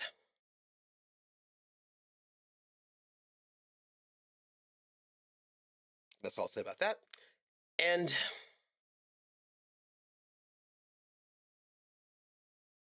people remember ills done to them before they were even born, or they were reminded of ills that were done for them before they were even born, generations ago. A battle that happened in 1116, used as the justification for genocide. And this happens a lot. Do you know what I mean? It happens a lot. And it's complicated. And it's complicated because your great great grandfather did this thing to my great great great grandfather. But then my great great grandmother did this thing to your great great grandmother, right? And all of these, and these are stories, that are used to justify doing some terrible things.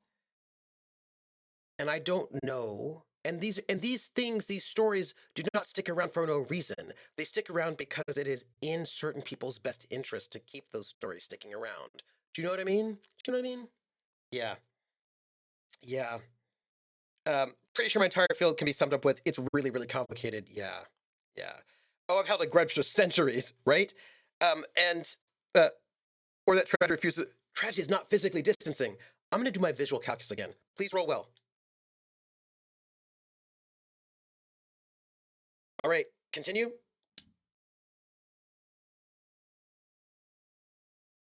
Yes. Let's get an exact count. Oh, I think I got a success. Sweet. Oh, sorry, wrong button. I keep seeing the white as where my cursor is, but it's not. So let's do it.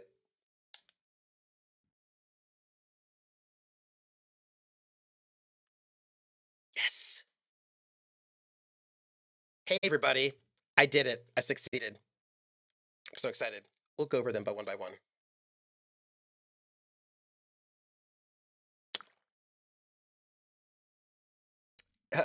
Paulus Kripkid is a dwarf, confirmed.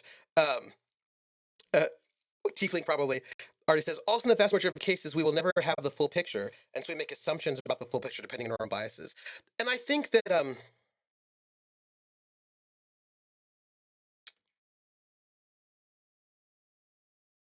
there's nothing wrong with being masculine or feminine or androgynous or some other thing altogether. And it's not one thing, it's multiple things. It's not great to be horrible to people, you know? But just like orcs being evil, being okay to like stab their orc babies, we have to allow nuance so that people can live.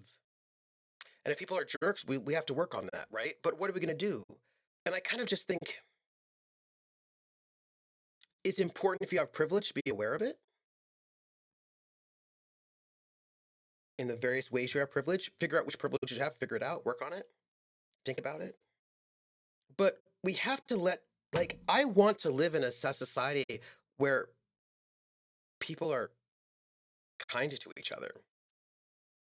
I don't really get a lot out of having villains. I'd rather there's not be villains, really, honestly. I just would rather there not be villains. We're not there yet, right? I suppose, but I would like to encourage people to become less villainous, less unkind. And if they try, I want to give them space to do so. And if they ask maybe not the smartest question, because they don't know yet, I want to try to help. You know what I mean? Because I would rather them get there. I suppose it's really that one, right? Yeah. Artie says, yeah.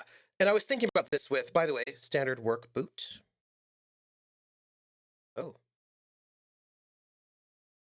interesting.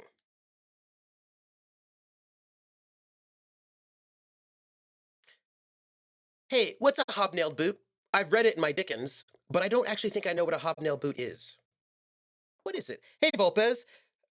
Besides moralizing it all the best ways, I'm just like thinking about that, right? And justice, it is also okay to have conflict in the name of addressing concerns and coming with creative solutions. Hopefully, reaching consensus about things, but it must be done with all groups acting in faith. Absolutely. Absolutely. People should try to be more like the hobbits than the men of Gondor. Mhm. Belgius says, is that where they nail more soul onto the bottom? Maybe? Somebody's got to know what hobnail boots are. And I feel like I should know, but I kind of don't know, and I feel bad about it.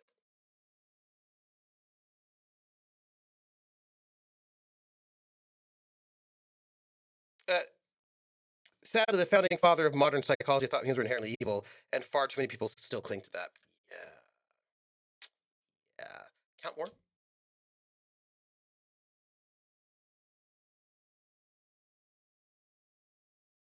What is my shoe size? Am I a 42?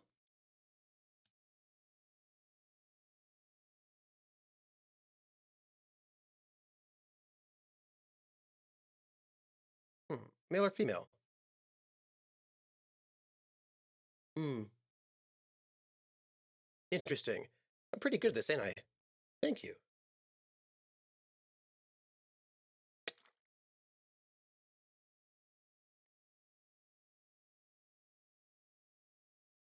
Oh, nice. Think a Doc Martin boot. Oh, okay. So let's see.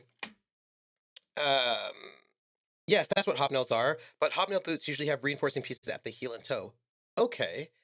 And sometimes a toe cap. Then there are a bunch of military boots that would probably count as that, right? I think jump boots. Hobnail boots, also known as tackety boots in Scotland, are footwear with a regular pattern of hobnails, nails put into the soles of the boots. They generally have an iron horseshoe shaped inlay called a heel iron and an iron toe piece to reinforce the heel.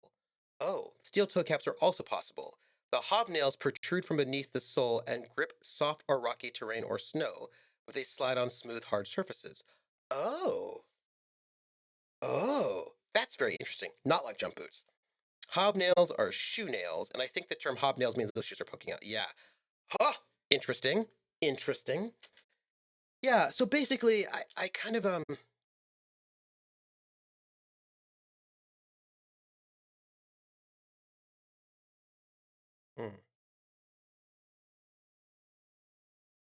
think we made a good choice with the visual calculations.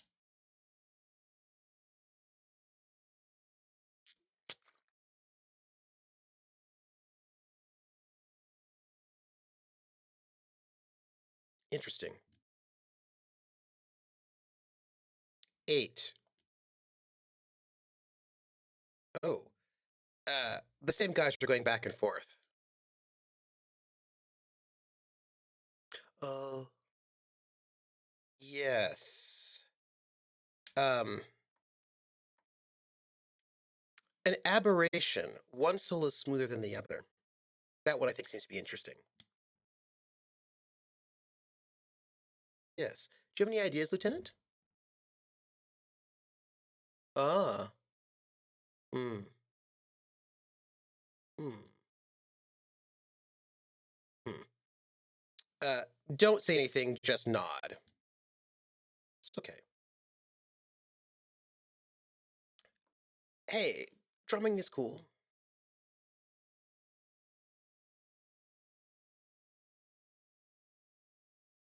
Hmm. I will say, I will nod thoughtfully. Nod thoughtfully. Yes.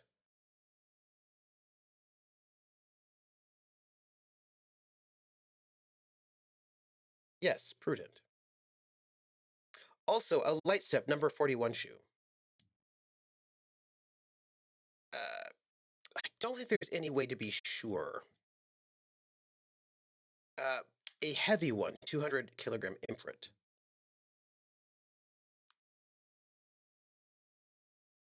Yes. Good call.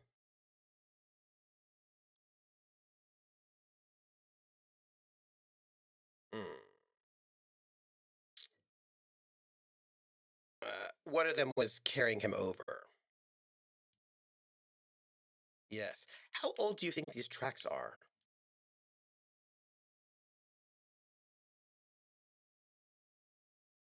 Hmm. How do you know?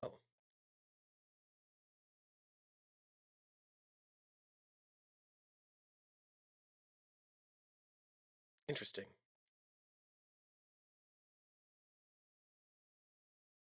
Hmm. Yes. What do you think happened here? Yes.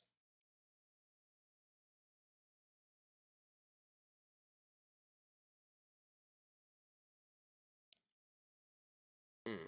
Hey, Takarosh, how are you? We're talking about like building a better society.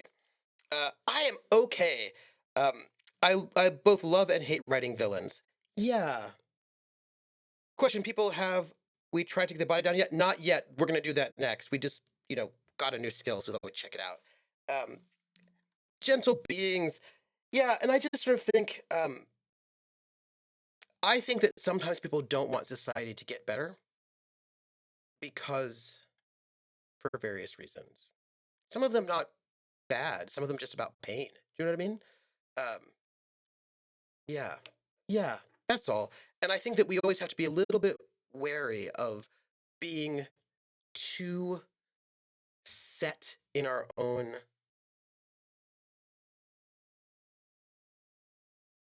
harm, right?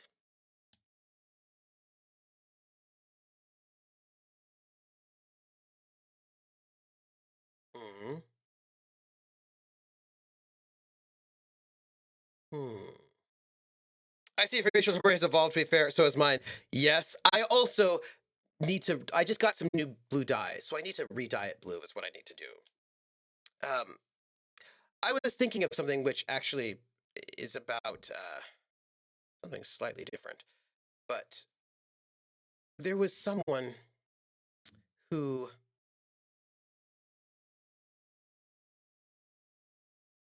it's just not the best to have people who you always feel like it's okay to say really awful things about. I don't think it's healthy, is what I'm trying to say. Do you see what I'm saying? Um, and I always feel a little bit uncomfortable when. Oh, thank you. That's all.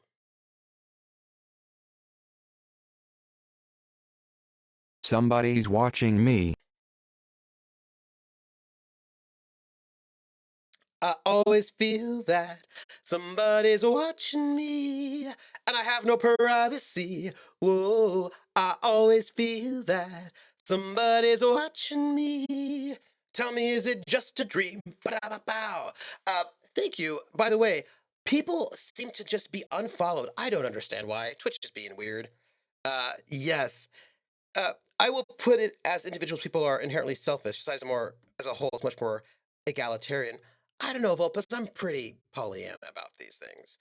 Um, yeah, the ladder's too rickety.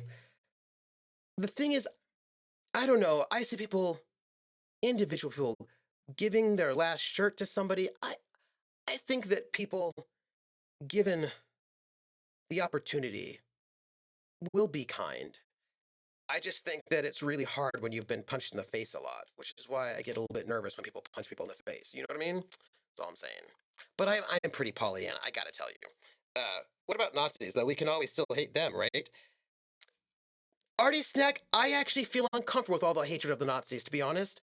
Not because I like Nazis, but because the way people are hating on Nazis is often questionable, right? It's often no longer Nazis, but anybody who's German. And then I start feeling really uncomfortable. And often there's a hatred of the Nazis that manifests in ways that does not feel good. So when I was living in Germany, for example, you know, the wall had come down. East Germany was very economically depressed and was not faring well under reunification because the West was like, we won, woo, and like was kind of treating the East kind of creepy.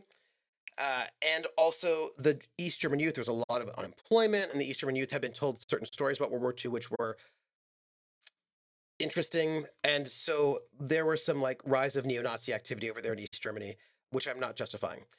But what I noticed, there was an incident, like a hate crime that happened. And what I noticed is that Angelina Mussolini from Italy was saying all you Germans are Nazis. And like the Le Pen was saying all you Germans are Nazis. And like basically a bunch of like right-wing fascist Nazis in all sorts of countries that were not Germany were real quick to be like, ha ha, Germany, you're the worst, in ways that just allowed them to avoid talking about their own fascism in their own country. And the thing about being like Nazis are the worst, blah blah blah, which Nazis are not great. They're bad. It's not a great thing. The ideology is not good, right? That people are using anti-Nazi rhetoric, specifically making sure that we think that all Nazis are German and all Germans are Nazis, in order to erase their own their own fascism. Do you know what I mean? And so I always feel a little uncomfortable. Um, I feel a little uncomfortable with that because it is often used in ways that start feeling uncomfortable to me. All of a sudden, it becomes orcs. Do you know what I mean? It's like we really just want to shoot some people. So who can we shoot and feel like it's justified in doing so? Oh, Nazis. That's okay. Let's just do that. And that could just then be an orc. And I am not pro Nazi. I'm really not. But I am also not having groups of people that you dehumanize and justify violence against and think it's okay. Do you know what I mean? Because I just don't think that, I feel like that's a not a good path to walk down, is my concern. And I think it also is used very often to avoid dealing with your own stuff, right? No, nobody asked. I'm going up to like 9:15 ish or so, 9:20 maybe. Uh, yeah, I figure. So, what did he have for you? Thank you, Artie Snack. Um, just like how people throw the word Nazi and fascist around just to get negative feeling toward their rivals, even if their rivals are other. Yes, yes. Nope, I was bringing people talk about this. Yeah, there's sad, scary parallels to what is going on in the U.S. Yeah, and I was thinking about, by the way, um,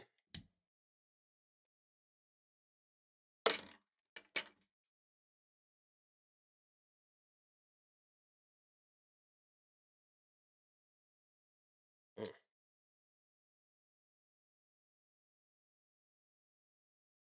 oh,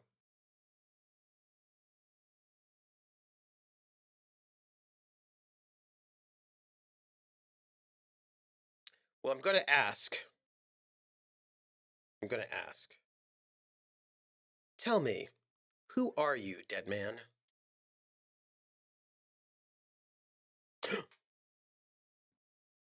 Success.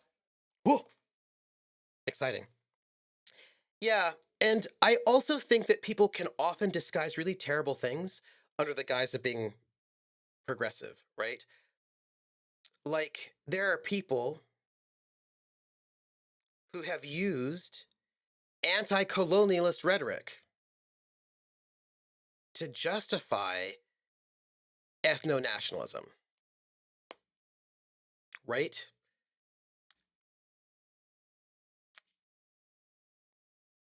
Just because you're fighting XYZ doesn't mean that maybe you're not an ethno nationalist who's really also creepy, right? And people can sometimes frame what seems like a justified thing as a means, or they'll point to you to sort of like escape their own thing. And that's like a thing to watch out for. Uh, that's a thing to watch out for. And we have to just like I remember um, where I can see you're gone, but who are you?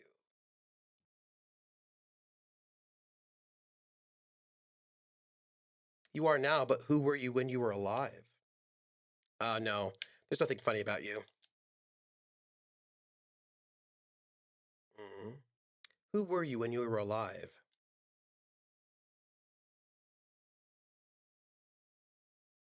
Oh, huh. Huh. I have another question for you. Um, what is happening? I'm talking to you. Black, frothy liquid starts bubbling on his lips.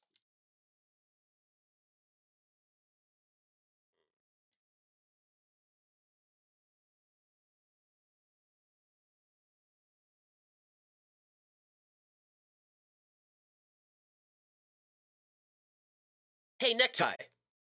Relax. Okay. Where have you gone? Where is that? Okay. Why do I love questions so much?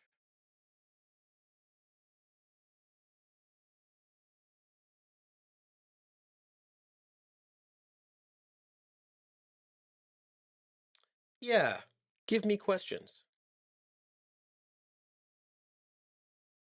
Oh, okay. Uh, why do I feel like I've forgotten something terrible? Okay, but what? Is my name Rooney? No, it's not. I should not ask that question. It might be interesting.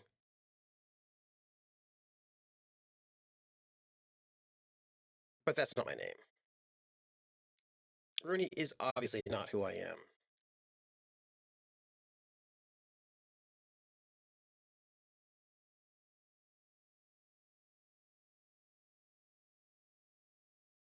Could I really be Harry?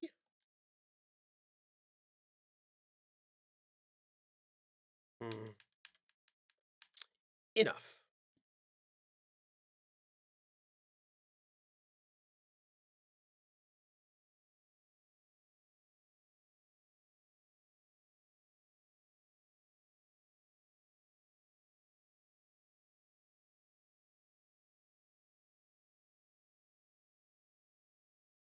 Mm.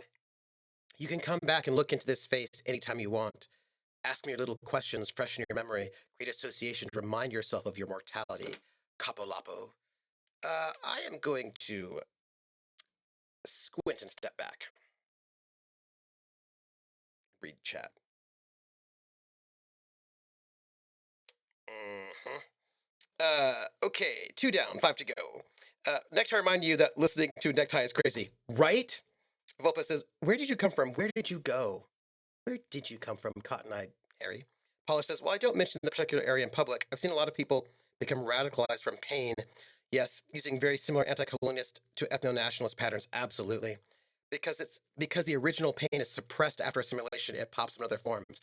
Absolutely, absolutely, right? It happens, and like it's like sometimes I feel like if we could get therapy for an entire country, you know what I mean? Like that might be really good. You know what I mean? You know what I mean? Uh, Volpa says, just remember, Jer, if you can believe any of them except the coffee table, it's an effing liar. I was also thinking about the ways in which people will use what seem like progressive attacks to avoid responsibility for their own behavior, right? Um,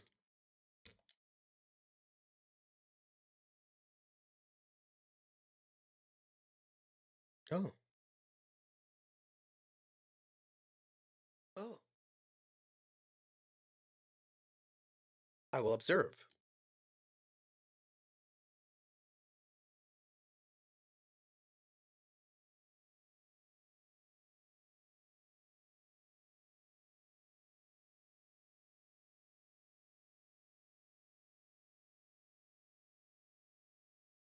One of the lower extremities are pink with a dash of blue, his fatted hands, thighs, and his neck. Okay, I will say that.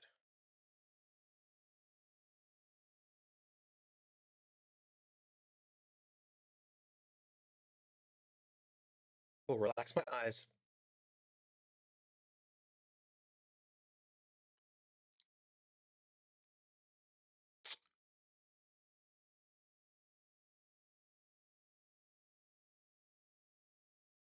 I think we got to get this body down and see what's inside.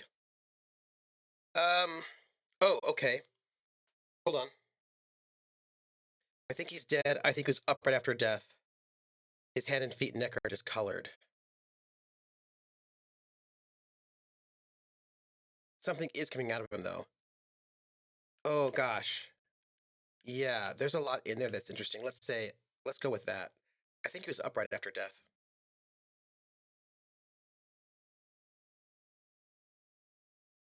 Hmm.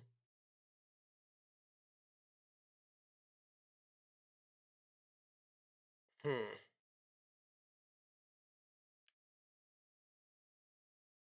Yep, it seems like a lynching to me.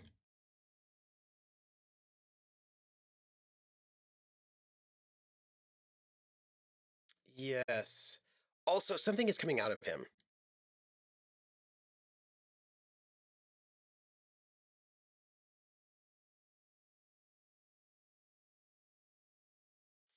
Clockwork says cultural therapy would be a fascinating endeavor. It'd be really interesting to see if we could do it. Do you know what I mean?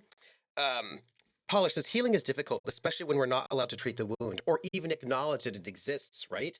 And I think that's really tricky. That it's tricky because how do you face a wound? But also, how do you not pick at scabs?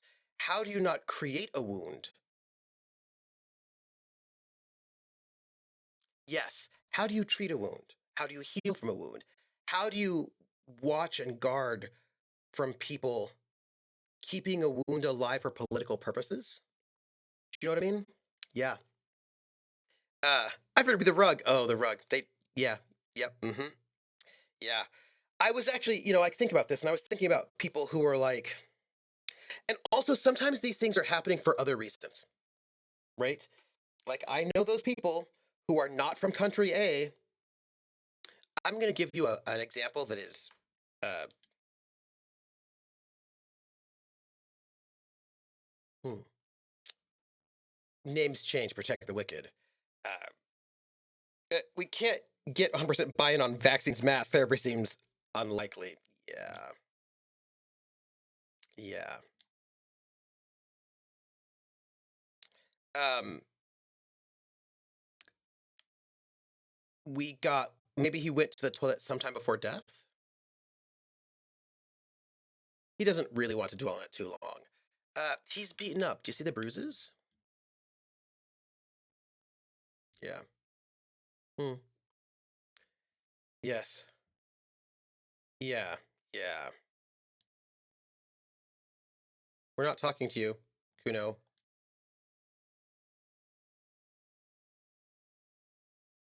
I'm not talking to you. I also am not going to say I think he's dead. We're going to back off and catch our breath. Hmm.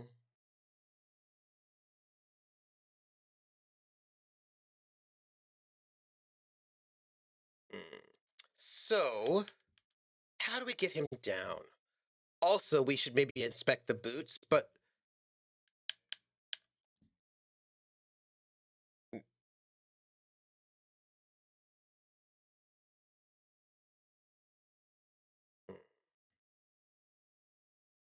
I know. Yes, yes, I know. We had this conversation. Yeah, yeah, yeah, yeah, yeah.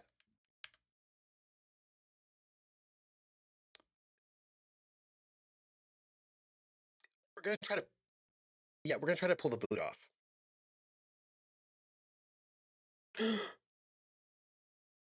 Wait.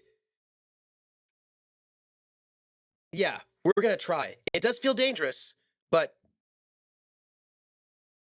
let's do it. Oh, I'm worried. I'm worried. Is there is there a is there a way to oop thoughts uh tools task skill point skill checks main menu select flashlight. I want to make a vote, but I don't know how to do it. I bet we're gonna have a leg in the intro. Leg. I wish I could figure out how to give them a like a you know how to do it. Disco Elysium visible report no maybe if I do this, that doesn't do anything. I do not know how to. Is there like a. I would totally do a. Somebody tell me how to do it. Tell me how to do it. If you know, tell me. Otherwise, just, we'll just do it. Okay. I'm gonna do it. That's what I'm gonna do. Yeah, but we're gonna have a oh, from Reddit. 2 years ago, it took me a while to figure it out. You need to add the extension to your channel. That will give you the token, which you then add to the game client, which I did. Then you click the speech bubble on the right. The speech bubble on the right. The speech bubble. The speech bubble on the right. To give chat the chance to vote. However, the timer's a little short, so it's best to give them a minute to read the options before I push the vote button. Good luck. The devs, please increase the timer or allow an option to do so. Okay. So I added the extension to the channel, and I do have the token, which I think I added to the game client, so I think that's why we've got stuff, right? I feel like we have that overlay. Do I not?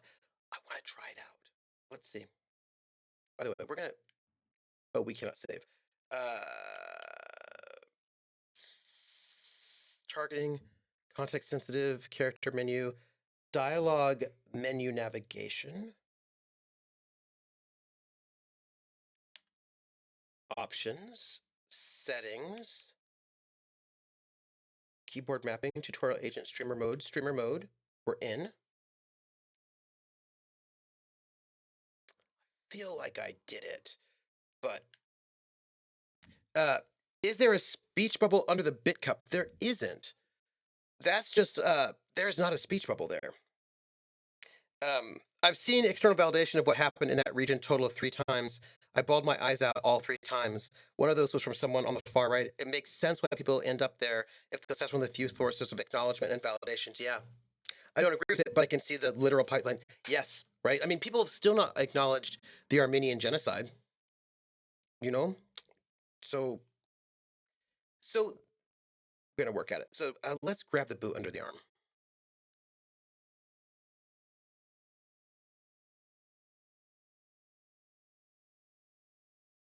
It's still reinforced. I think we're good. I do. I think we're fine. I'm not worried about it. I mean, maybe it is a problem. No, polished. That's not even an event, right? It's not even an event. I think it's actually one of those things that it's We're in the money. Oh, ha! It's one of those things I think we really have to reckon with, right? We do. I think we really have to think about how do we deal with history? How do we also let history go? But you can't let it go unless you acknowledge it, right? How do we make that? How do we also acknowledge that somebody from 1,000 years ago is not somebody from now? Like people are still carrying pain from and hatred towards countries that don't even exist anymore. How do we deal with that? And there's got to be a healthy way to do this without, because the problem is, as Polish knows, there are people with bad intentions who will utilize that pain for their own gain. You know what I mean? And how do we do that? Because there's got to be a way to do it in a healthy way, right? To be seen. To be seen. We just got bits from the lovely Volpes. But Prussia deserves it. Do you know what I mean? Whenever we get bits, I sing We're in the Money, as sung by Ginger Rogers in the film Gold Diggers of 1933, which means I sing it in Pig Latin. So I'm going to sing it in Pig Latin. Airway and hey, the anime. Airway and hey, the anime. Eve at gaily at we at weeks to tet gaily young way. Airway and hey, the anime. The ice skates are on his side. Oh, me and the 80 action pray. Ooh, we are a ooh, you stay on way on ray. Even if you really nine say, F way Brian say, ooh, tay. And when we see the end, Lord will look like the I get right in the IA. We're in the money. We're in the money. We've got a lot of what it takes to get along. Nice. Sweet. Thank you for those bits. Nice. Russia deserves it. Yeah, I don't know where that speech bubble is. I want to. We'll figure it out. I mean, I feel like I put that code in because, you know. Uh, the lieutenant's voice is sharp. He looks at you with the boot under your arm. Oh. I'll just let go of the boot.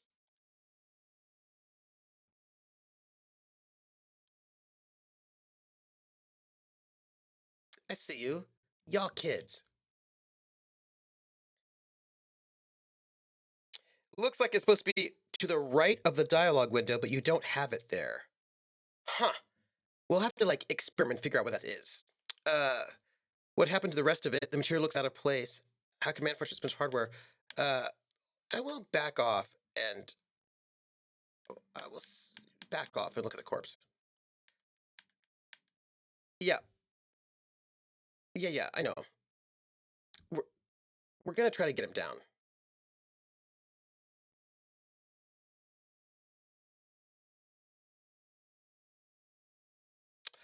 I feel like we've been thorough.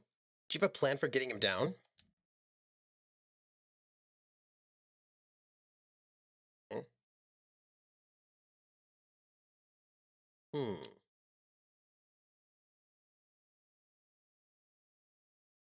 Hmm.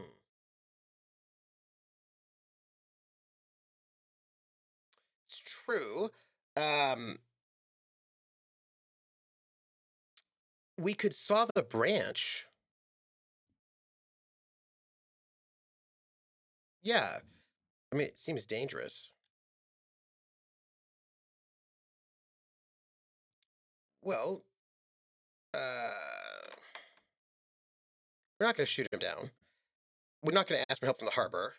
Uh, couldn't someone else do it? You have a point there.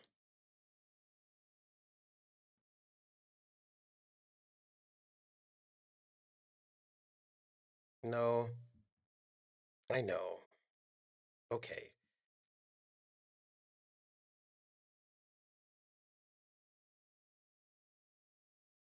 Yeah.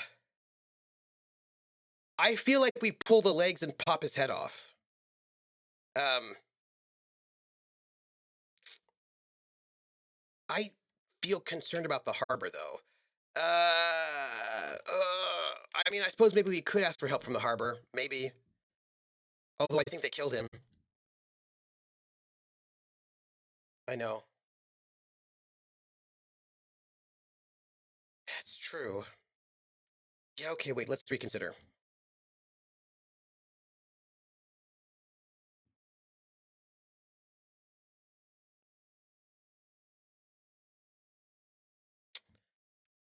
All right, let's have another look at him. I feel like I'm gonna talk to him.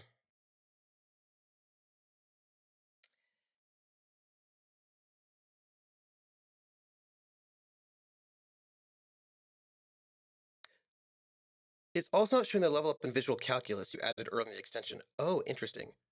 Your cats are keeping you company and they're being terribly cute. Yeah. Okay, so I don't want to insult the dead corpse. I'm not mad. Okay. Yeah, yeah, yeah, yeah, yeah. I'm going. So here's what I'm gonna do, y'all. I have a thought.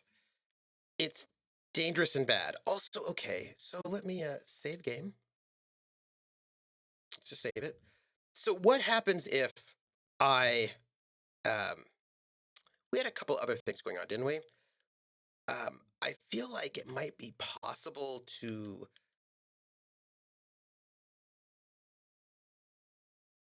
oh,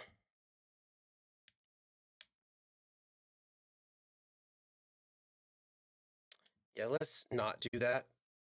Let's not do that. I feel like that's not gonna help us out. So how about so here's the thing, we could just try to pull him down, or we could talk to Kuno. Let's talk to Kuno. It's not a good idea. There's no joy talking to that kid. And I'm gonna talk to my partner first. Let's talk to Kim, because Kuno is just the worst. Um, I think the Ishinoite cannot remember anything. We'll just tell him that.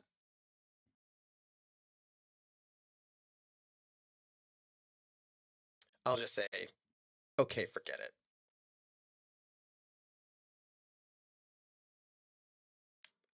Okay, well, tell me about the case.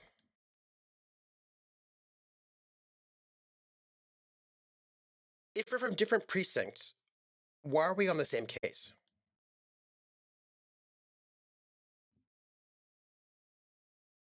Hmm?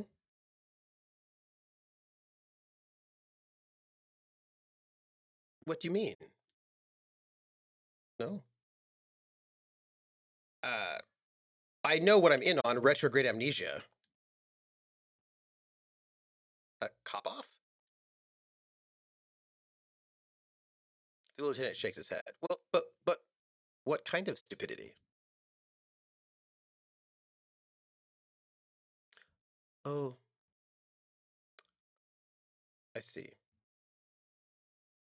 I see.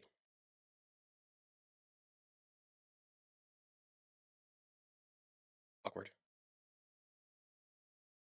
Ah, so this is a struggle over who runs Martinez.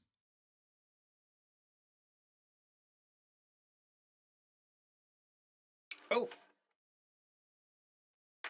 wait, actually, Ro, I am playing with the voice acting. I want to know. You just told me that you can't hear it, is what you just told me. But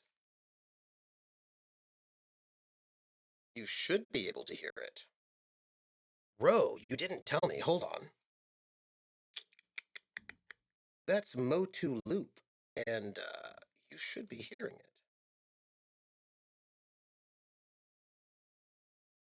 I got you.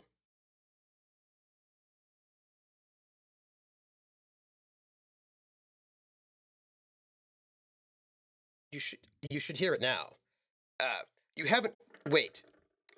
I've been hearing audio, but I think you should be hearing it now. So let's see if we can fix this problem.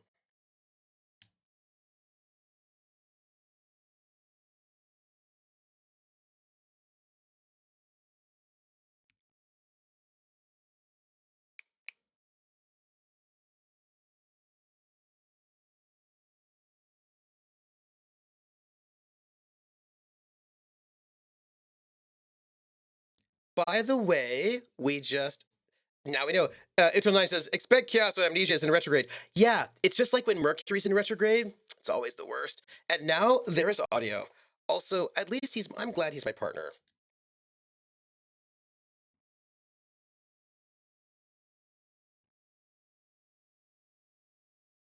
Oh. Huh. I wonder what that says about me, that I was sent by my station.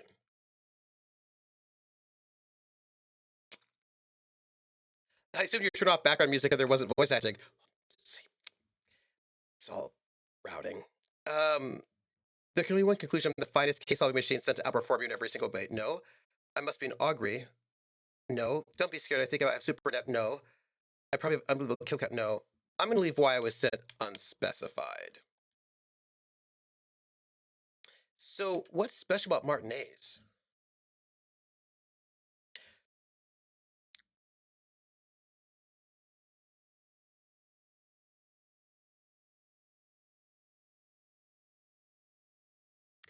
Martinez sounds like a sauce, right? Like, I'd like some eggs Martinez. I think I'd like some chicken with a very nice Martinez sauce. Or a Martinez glaze. Do you think Martinez's come in glazes? Hmm. So you volunteered to. Oh, I don't think he'd volunteer to spoil it. Right? No. Uh, okay, enough of the competition then. I suspect that some of these things we should not say.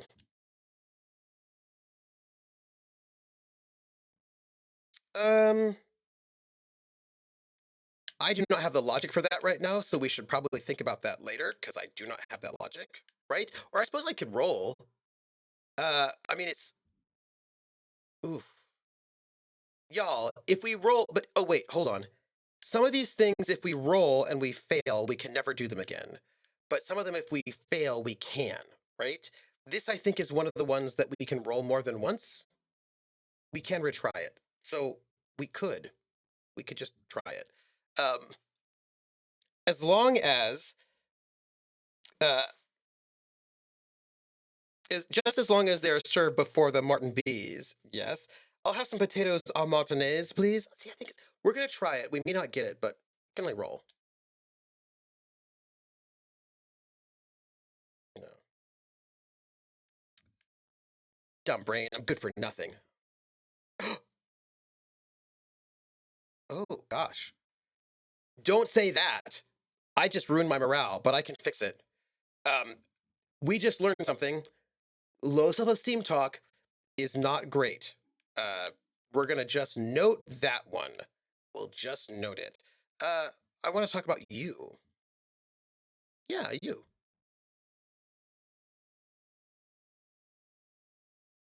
We'll work better together if we have more rapport.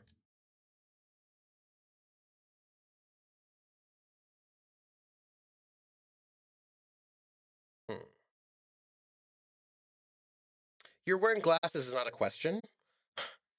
You don't look like other people around here seems kind of rude. Tell me about your secrets about yourself seems kind of invasive. Do you ever talk with the elf seems to be more question about me than about him? I really wish that I could there were a button to give you all a vote. I like how that's implemented. Negative self-talk damaging morale. Yes, let's not do some negative self-talk, everybody. We're gonna not do that because it damages morale. And so we won't do it. Y'all, I need to know. We're gonna make a poll. We're gonna do it by hand because um what to say to Kim. I'm feeling like we go with you're wearing glasses, which is obvious. We've got you don't look like other people. Maybe that's the best one. You don't look like other people. And then we've got tell me a secret. And then we've got do you ever talk? That's our poll. Boom. That's our poll because I don't know which one to pick. It seems actually quite difficult. So I am uncertain. They all seem difficult choices. Disco Selectium. Well, considering Martin's is a Pennsylvania potato chip bread. Ooh. Hmm. Now, we might be able to ask more than one question, but maybe we can't because it's entirely possible if we ask not good questions, he'll stop talking to us. I am uncertain. Y'all, by the way, I made some salmon the other day. I baked some salmon and also I made some risotto. I thought I'd share that with you, and it was delicious. And now I want cake. I do not know if I can make cake, if I have the materials to make cake, but now I'm thinking about it. Sorry, I was just thinking about cake. I don't have time for that. Maybe I do. I don't know. I should think about it. And it's a tie between tell me a secret or do you ever talk to yourself? Oh, okay. Well, I suppose we're gonna go with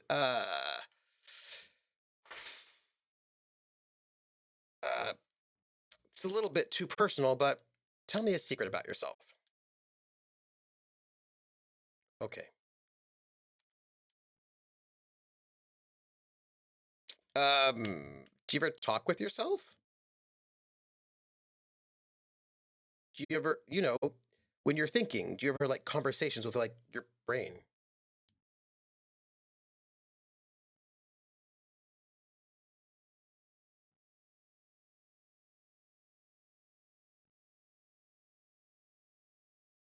Oh, huh. Okay. Right.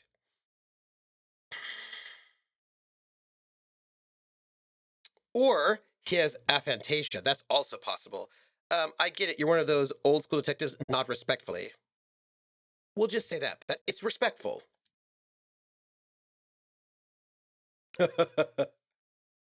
No, more like I think I'm psychic. No judgment.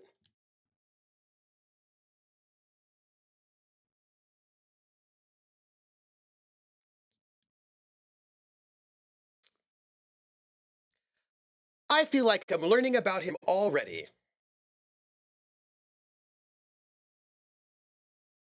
I'm gonna ask the question even though I don't know. You don't look like other people around here. Oh.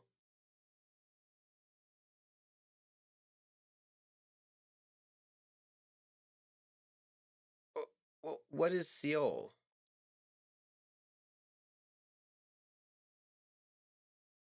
Huh. Well, no, that is interesting. If it's both a geopolitical entity and a geographic division, that seems like that seems interesting.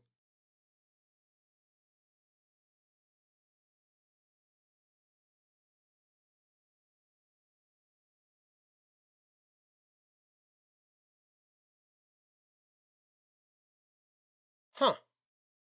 What's it about? So you're only making it sound interesting. I still want to know more about Seoul. Oh. Oh. He seems almost proud of these things. Okay, I'm gonna mention the glasses. See, not a good question. No. No, I don't. Glasses are cool, I guess. Yeah. They could be stylish. Ugh, I'm failing. So, that's all for now. Okay. Yeah, the character wanted to steer you away from that one as soon as you hinted at it. Yeah, yeah, absolutely. We're not gonna see somebody follow me. That's creepy. We asked about the case, right? Uh, literally anything about it. I can't remember a single thing. That sounds bad. Would you say this is a mysterious case? That sounds less bad. Why not? Hmm.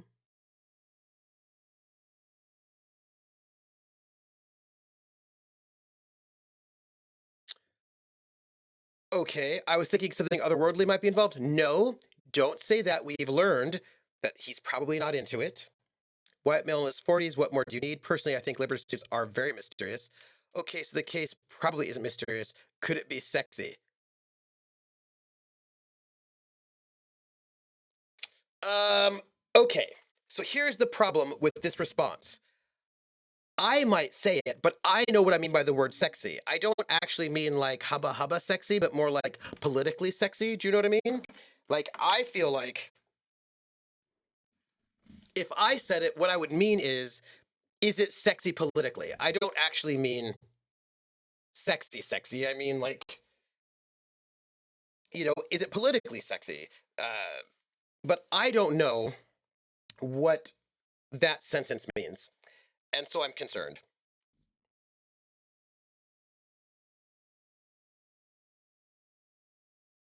Mm,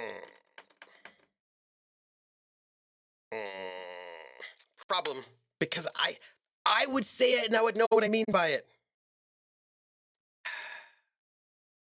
Let's go here. What do we got? Ah, it's a loaded gun. I know it's a loaded gun. We've got to open this trash container. Uh, we have a pry bar. Use Kim's shortwave to run the serial number. Nice. Oh, we've got to talk to Kuno. Terrible. We've got to get money. We've got to track down our badge. We've got to search for the caller. We've got to sing karaoke. Um, we've got to find a rich person. We've got to find my gun if I can. We've got to ask for the tattoo's meaning. Okay. And then shoot it down or ask for help. Do something, you're a cop. Well, I suppose that means we might have to shoot it down then, eh? Okay, well, suppose hmm. Personally, I think Liberty suits are very mysterious.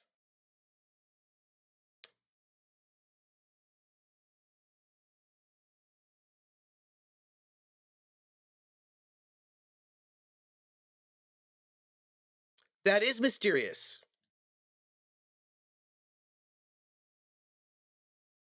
Interesting.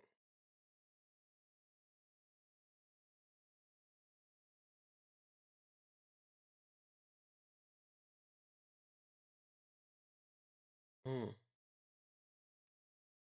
Wait. So is this a strike or an attempted coup?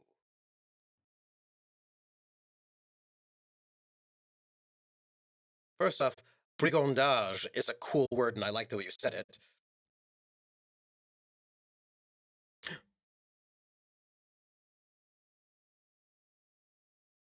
We should ground the workers into fine paste and feed them to pigs. No. We should ground the owners into a fine paste and feed them to pigs. I don't know. With this little foreknowledge, I'm unsure which side to grind into pig's feed. This decision must ferment in me. Also, nationalism. No. I don't think grounding one or the other side to pig feed will do anyone favors. I'm really, really smart. I spent the last 20 seconds deciding on which side to ground into pig feed. Why?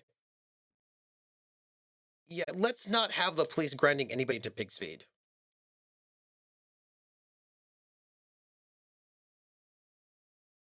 Oh,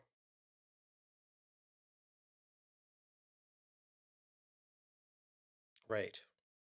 He makes a quick gesture towards his visions where the shit would blow. Right, because there's a fan.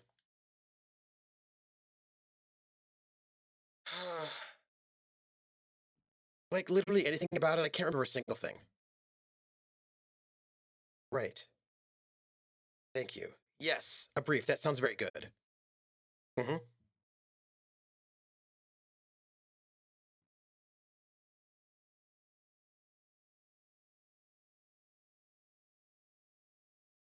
Mm.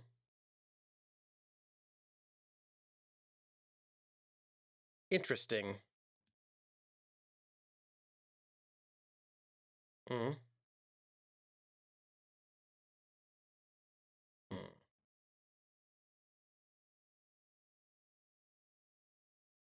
Mm. Uh, why didn't we know anything about the collar?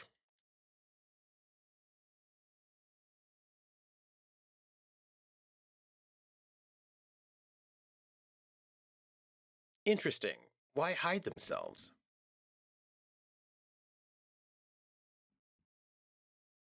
Mm. Interesting. Okay.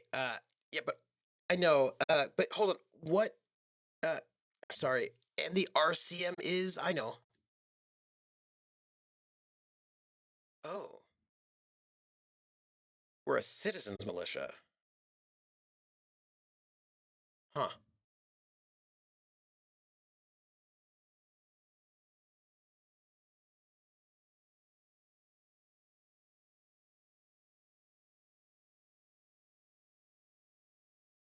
Hmm.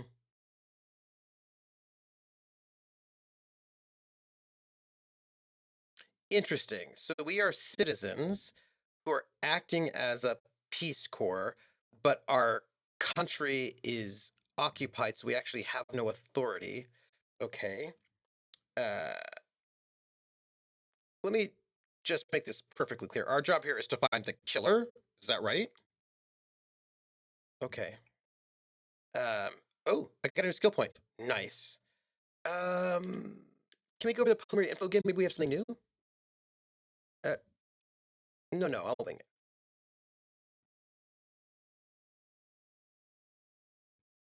Okay. Yes. Thank you. Uh. Thank you. Yes.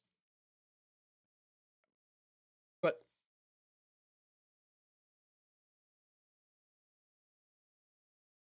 right. Okay. But wait. Does the briefing say who the victim was?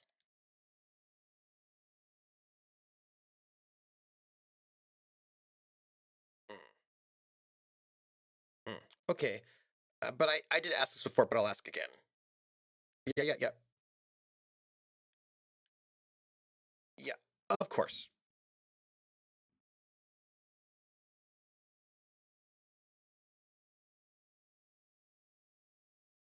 Okay, that's great. Actually, I have all I need for now. So, why don't we go? I think, unfortunately for us, we might have to talk to Kuno again. But I will note that we do have a skill point that we can use on something. And before we choose, I really need to figure this out. But we have something in we got something in our inventory. What do we get? We've got chain cutters. We've got a flashlight. Oh, interact. Oh, wrong button. Um, R1. What is this? Oh, it's the photograph of the tattoos. Lieutenant Kutsaragi. Okay, let's interact.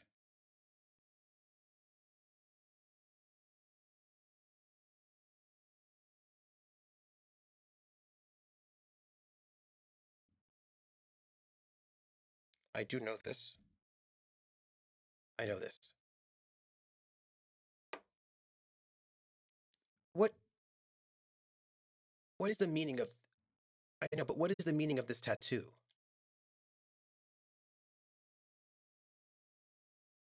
Okay. Oh, okay. Well, I will put that photo away. Thank you very much. I believe we have got Encyclopedia Visual Calculus. I thought we fixed that one. No? I thought we did that already. Physical instrument, uh, electrochemistry, empathy. Let's get some. Let's get some physical instrument. That seems like. Uh, Also, I thought that we that whole thing. I thought we done it. It was hearsay from the Martinet. It sounds like another way to say lost in the sauce. I'm just saying. So physical instrument. Where are you? Here we are. Flex powerful muscles. Oh yeah, my physique's real bad. I forgot about that. Enjoy healthy organs. Ooh.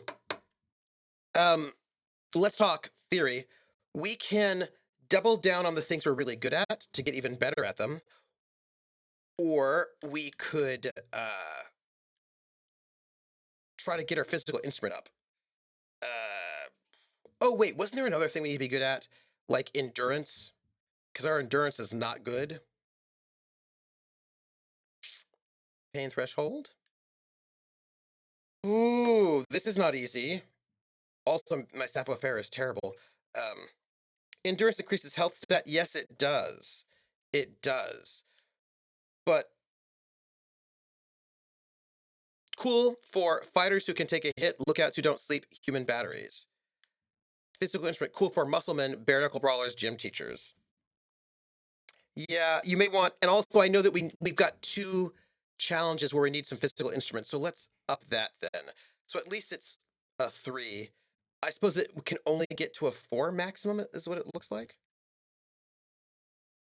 So let's do that. Also, let's save. Just saving. Thank you, Grinning Moon. Also, it looks like we have not gotten everything out of these tracks. Is that true? I thought we had. I feel like, yeah, we haven't. Okay. So, oh, there are other tracks. Let's talk to Kuno. Hey, Kuno. No, no, not you. Sorry. I wanted to talk to Kuno. I mean, I don't want to talk to Kuno because Kuno is like a piece of work. You know what I mean? But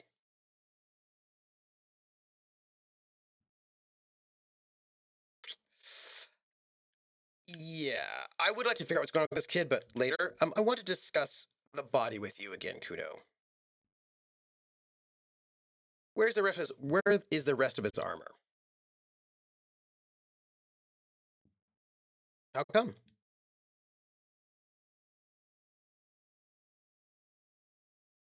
A mutant?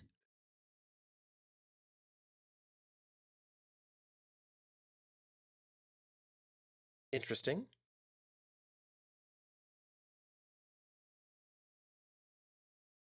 Wait, wait.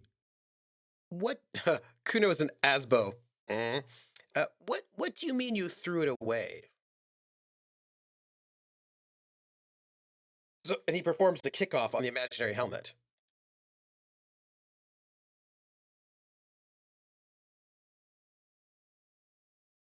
Uh, you threw it in the sea?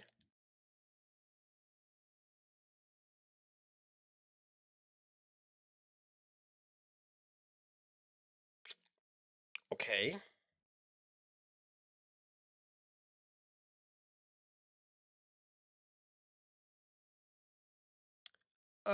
What do you mean, troubadour?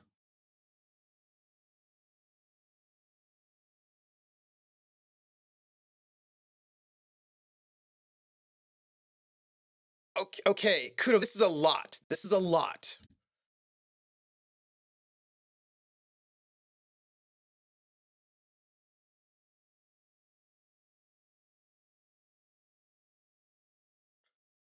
Okay.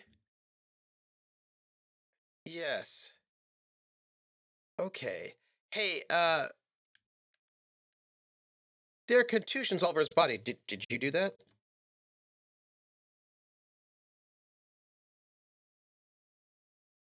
He grabs his head like it's suddenly hurting. That's not what I said. It's not what I said.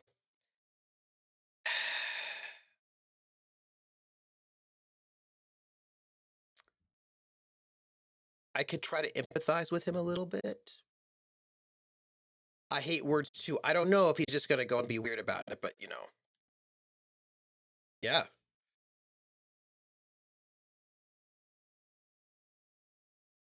yeah. So we're gonna have to go back to this question, my friend. No, it's a no, it's a bruise. I'm talking about the marks your stones left on the corpse. And he lets go of his head, suddenly feeling better. Oh, okay. More on this later. Right now, let's talk about something else, which I think actually I just have to. Yeah, yeah, I know. Yeah, okay, I am off.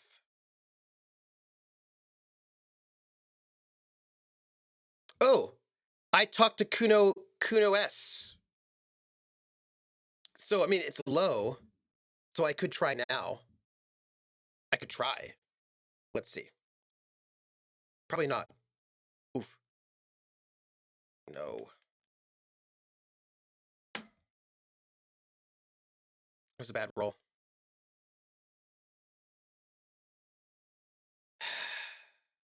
It was a legendary failure. This is no good, everybody. Let's see. Hey, Kuno, think you can turn the Kuno down? Nope. Kuno, listen, I know this boundary pushing thing is new to you, but it's old as nope. Kuno, you must have seen all kinds of things throwing stones up here. Want to help the RCM bust a murderer? Maybe? Oh, Kuno, see it for H Night City? What's going on there? I'm intrigued. That's what we're going with. The evil shit behind the fence hacks like she's coughing up a fur ball. No, I don't.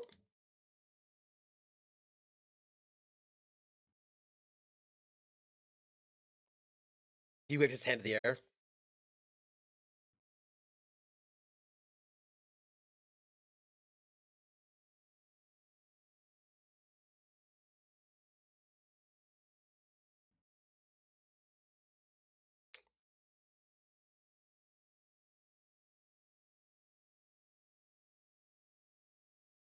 Yeah, I'm intrigued.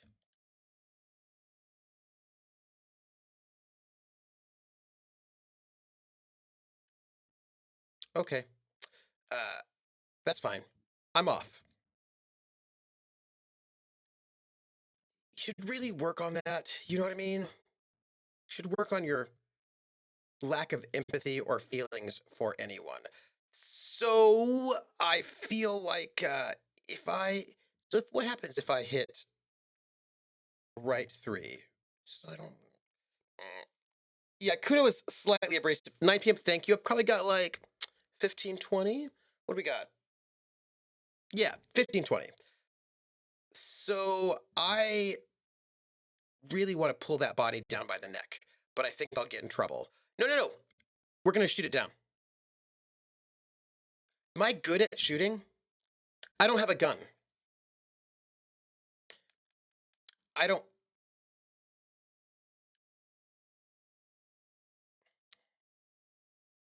Maybe we could shoot him down? That's not what I meant.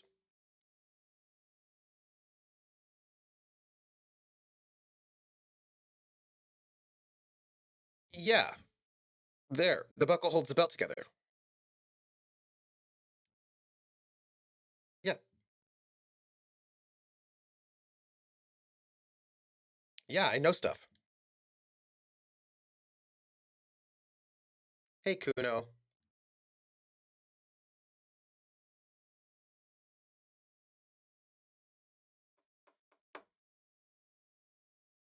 Say nothing, let him choose. I'm gonna let him choose. He's my partner, right?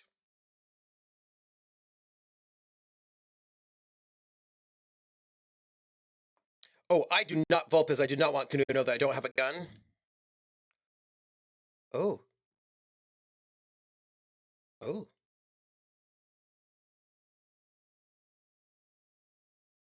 I want to know what universe we live in. Hmm.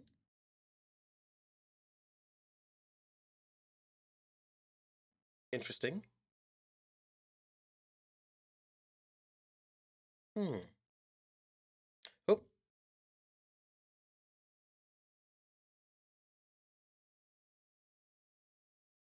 say nothing.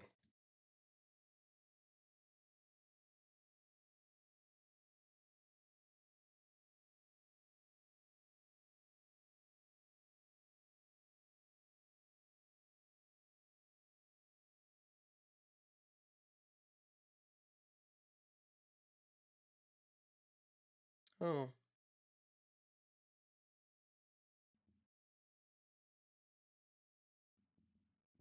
okay. Uh, I like that the stance is named after someone, like Weaver stance.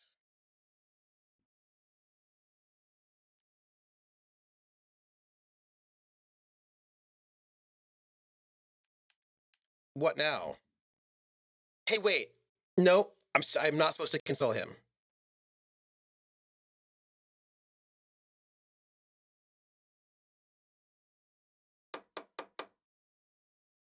Can I have the gun? I should try.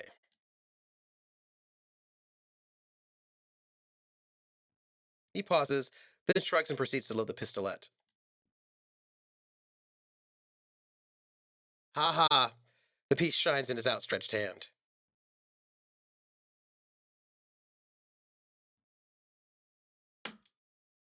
I'm gonna just take the gun.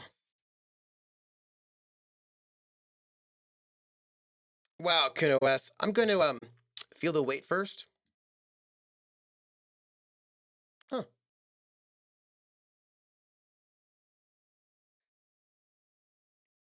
I have questions. Do you know what I mean? I put the gun at the belt.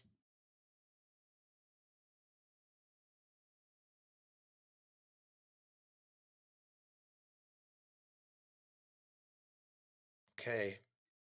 Hey, how are you?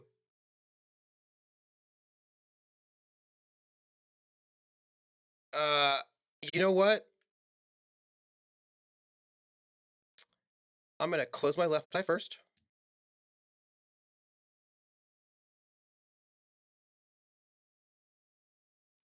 Front side.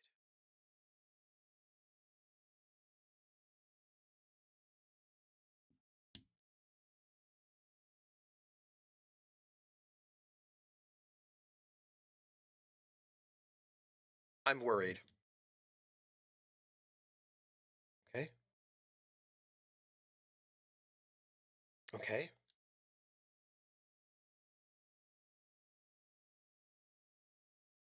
Um, well, the problem is, well, I do have an even, right? It's an even Stevens. I need a 12. Well, let's try it. I'm afraid. Ho! We did it! We did it.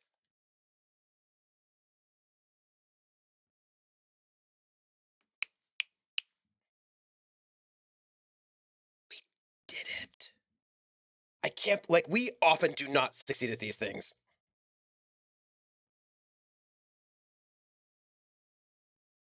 Who killed you? Probably not.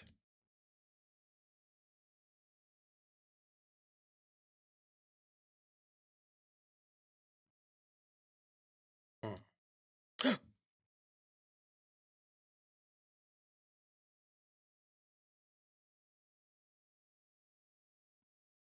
Hmm. Huh. I'll say, who's laughing now, you little shit? Best thing I can come up with. Despite her words, her tone seems celebratory. Uh, I would like to go. I'll just say, you've been policed. The student raises his right hand, waiting for you to slap it. I'll slap it.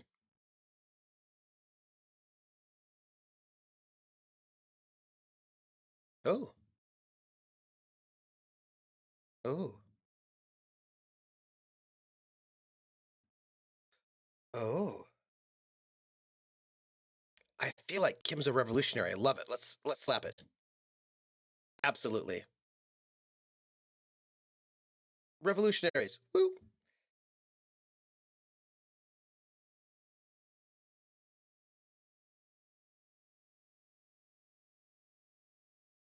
Hmm. Ego in such tatters, he's gloating to mentally ill children. Skematic, I don't know if he's mentally ill or just on a lot of drugs. Uh, and I'm just gonna keep ignoring him. So what now? Oh, he needs to turn away from the corpse. Why not both? Okay. Okay. All right. Give him back his gun. Okay. Yes. Why not both?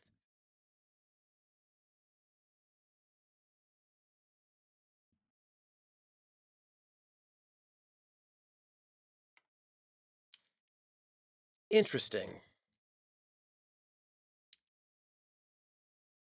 Is this the famous list of initial interviews? Let's go. I want like action 70s action movie music. Cop music. Uh so they want us to do this before we do the autopsy. Is that right? Is that right? Let me see. We've got we're going to be really close to getting a new XP with a yes, Josh. I go on with a base that slaps. You know what I'm talking about. You know what I'm talking about. I appreciate that. So let's see. We are at -2 savoir faire. Why? Excuse me. Why are we at -2 savoir faire? I feel like we should not be. Okay, so our green snakeskin shoes minus a savoir faire. Uh, and our flare cut trousers also give us a minus or a like we're not look our clothing is not that bad. I feel like they just need to like appreciate it. So where's the rest of the armor? Perform the field autopsy. The hangman is down. Perform a closer inspection of his body, arriving at the cause of death. This will need a form to be filled in 3 parts. Does that mean we should not do that just yet? Maybe because we don't have all the things we need. Find some peoples. All right, so we're gonna go back out of this building is what we're gonna do. I would talk to Kuno more, but you know, you know how Kuno is. He's in a space right now that I'm worried about. What do we have here?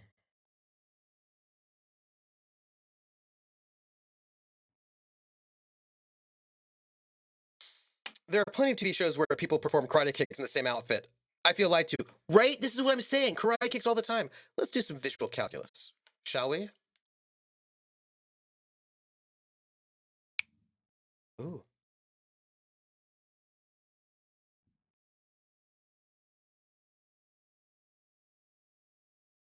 interesting. Interesting.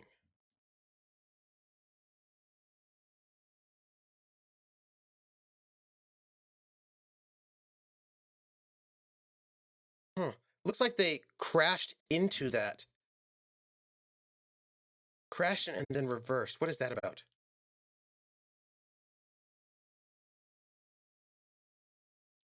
Huh.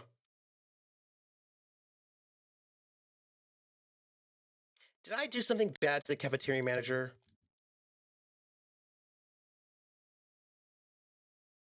Okay. What happened next?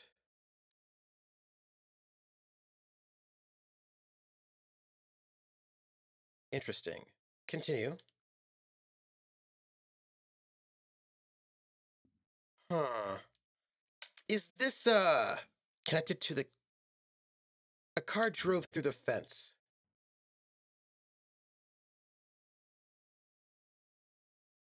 Hmm.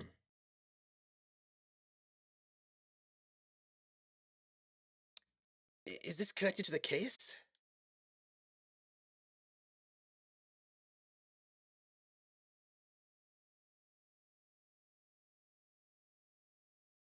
Hmm.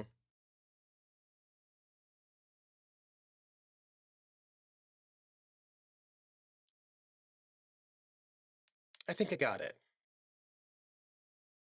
So, this is the last conversation. I just want to make sure I'm standing somewhere where I know where we're going next. You know what I mean? Because I like to know where we're headed, and we have things to ponder. Let's see what's in our.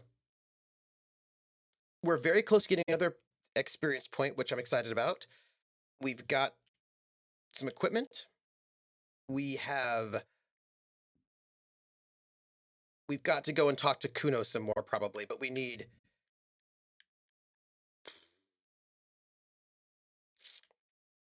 We need stuff. You know what I mean? We need stuff. And there's a thing here. Lonesome Long Way Home is currently doing its thing. This is Aces High. Can we add Aces High to a new thing? Let's see. Can I unlock these things? Oh, okay. All right, all right, all right. So, Aces High. Temporary research bonus, +1 empathy towards Kim Kitsuragi. Research time 245. Let's see. Problem. The Incendulian Civil War was not the first war to see the use of aerostatic aircraft on both sides, but it was the longest. For 8 years, folded multi-rotor aircrafts crisscrossed the air above Revachol, Ozon, Face à la Mer, and the Arcade Islands. They made sweeps over sandy beaches and shot each other out of the blue sky, then sank as wrecks to the bottom of the sea. The Aces High was a custom on the revolutionary side, performed by a squadron mates after landing. Lieutenant Kitsuragi likes it. Why is that? Mm, interesting. I think that we can we have more than one thing going at the same time? I think so. Let's internalize. Right? Okay. Feeling good about it. Um, okay, so I imagine we're going to get a solution to this problem at some point. I feel great about that. We're going to save, and then we're going to quit. Let's save.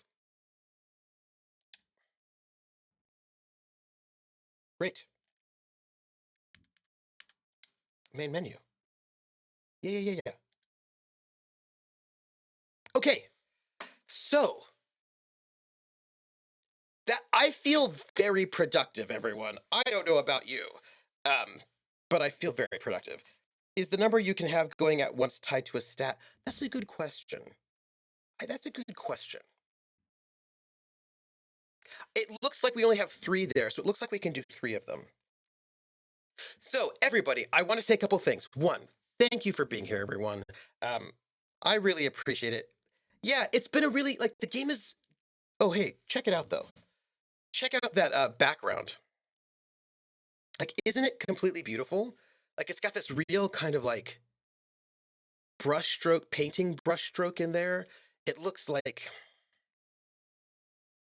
I don't even know what kind of. Oh, if Josh Mean is still here, Josh, I bet you're still here. What kind of paint is that? Is that looking like? The painterly impression, is it like acrylic, oil? What sort of painting vibes do you think this is trying to model? And the entire experience is art. Yeah, oil. Thank you, because it's really gorgeous, right? It's beautiful. I really like its vibe a lot. Yeah, that's gorgeous. Um, so let me tell you what's what and where you can find me what's what to do. Thank you for being here. It's been lovely. You can unlock slots in your thought cabinet by investing upgrade points into it. Oh, some of Monet's and French Impressionists and Brutalists. Yeah, it's really interesting. So, first of all, I want to say thank you for hanging out with me as we're having that conversation about forgiveness and whether or not it's more convenient for people to have a villain they can hate than to allow that person to change. You know what I mean? I really appreciated that because, that's what I was thinking about.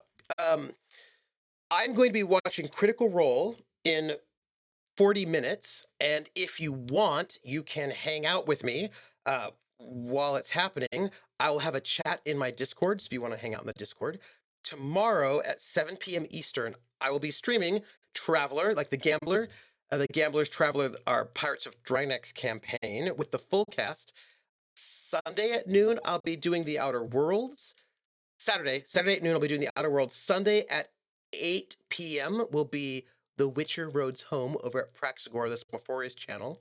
And then Monday at 8:30 p.m. Eastern, over at Wandering DM's channel, will be Montreal by Night. And y'all, we have to just sit and chat a little bit about like how that's going. You know what I mean? Um, yes. So uh, the number you can have. Somebody said something is yeah. Okay, so you sorry, Mr. Stream, just busy. No worries. It's been a busy day for me too. Really a long day. We were talking about Adorno and jazz in my jazz class, and it was very good. The students were like, I gave my students really hard thoughts, and nobody knew what to say, but it was really good because they were sitting there and thinking about it, about how do you deal with some of these 1930s critiques of popular culture in ways that sound a little bit too close to today, and it was very good. So it was really good, everybody. I am not going to. You know what? I'm going to raid. I don't always raid, but today's like we can raid. Let us raid. Who can we raid? You know what? Let's raid Johnny Blams. Let's raid Johnny Blams. Johnny Blams and I were in a really wonderful Game of Thrones game, and we're gonna go and raid the Johnny Blams. So give Johnny some love, and then I'm going to eat some salmon. And this is our raid command. And I want to thank you all. Oh, I should probably say, I've got some socials, right? You can find me on Twitter at Academic Foxhole, on Patreon at Academic Foxhole, on YouTube and here, which is Twitch, on Trooper SJP, and I've got a merch store. Oh, I have not added that to my socials. Oops, sorry about that. I will make sure I will do so. Got a merch store if you want to go and check out some merch for the gamblers, and also I've got a Discord, and you should hang out with us. And the merch store is super cool, and I am excited for it. And that's it, everybody. We're gonna go and raid. So, everyone, I will catch all of you on the flip side, and much love, everybody. Bye.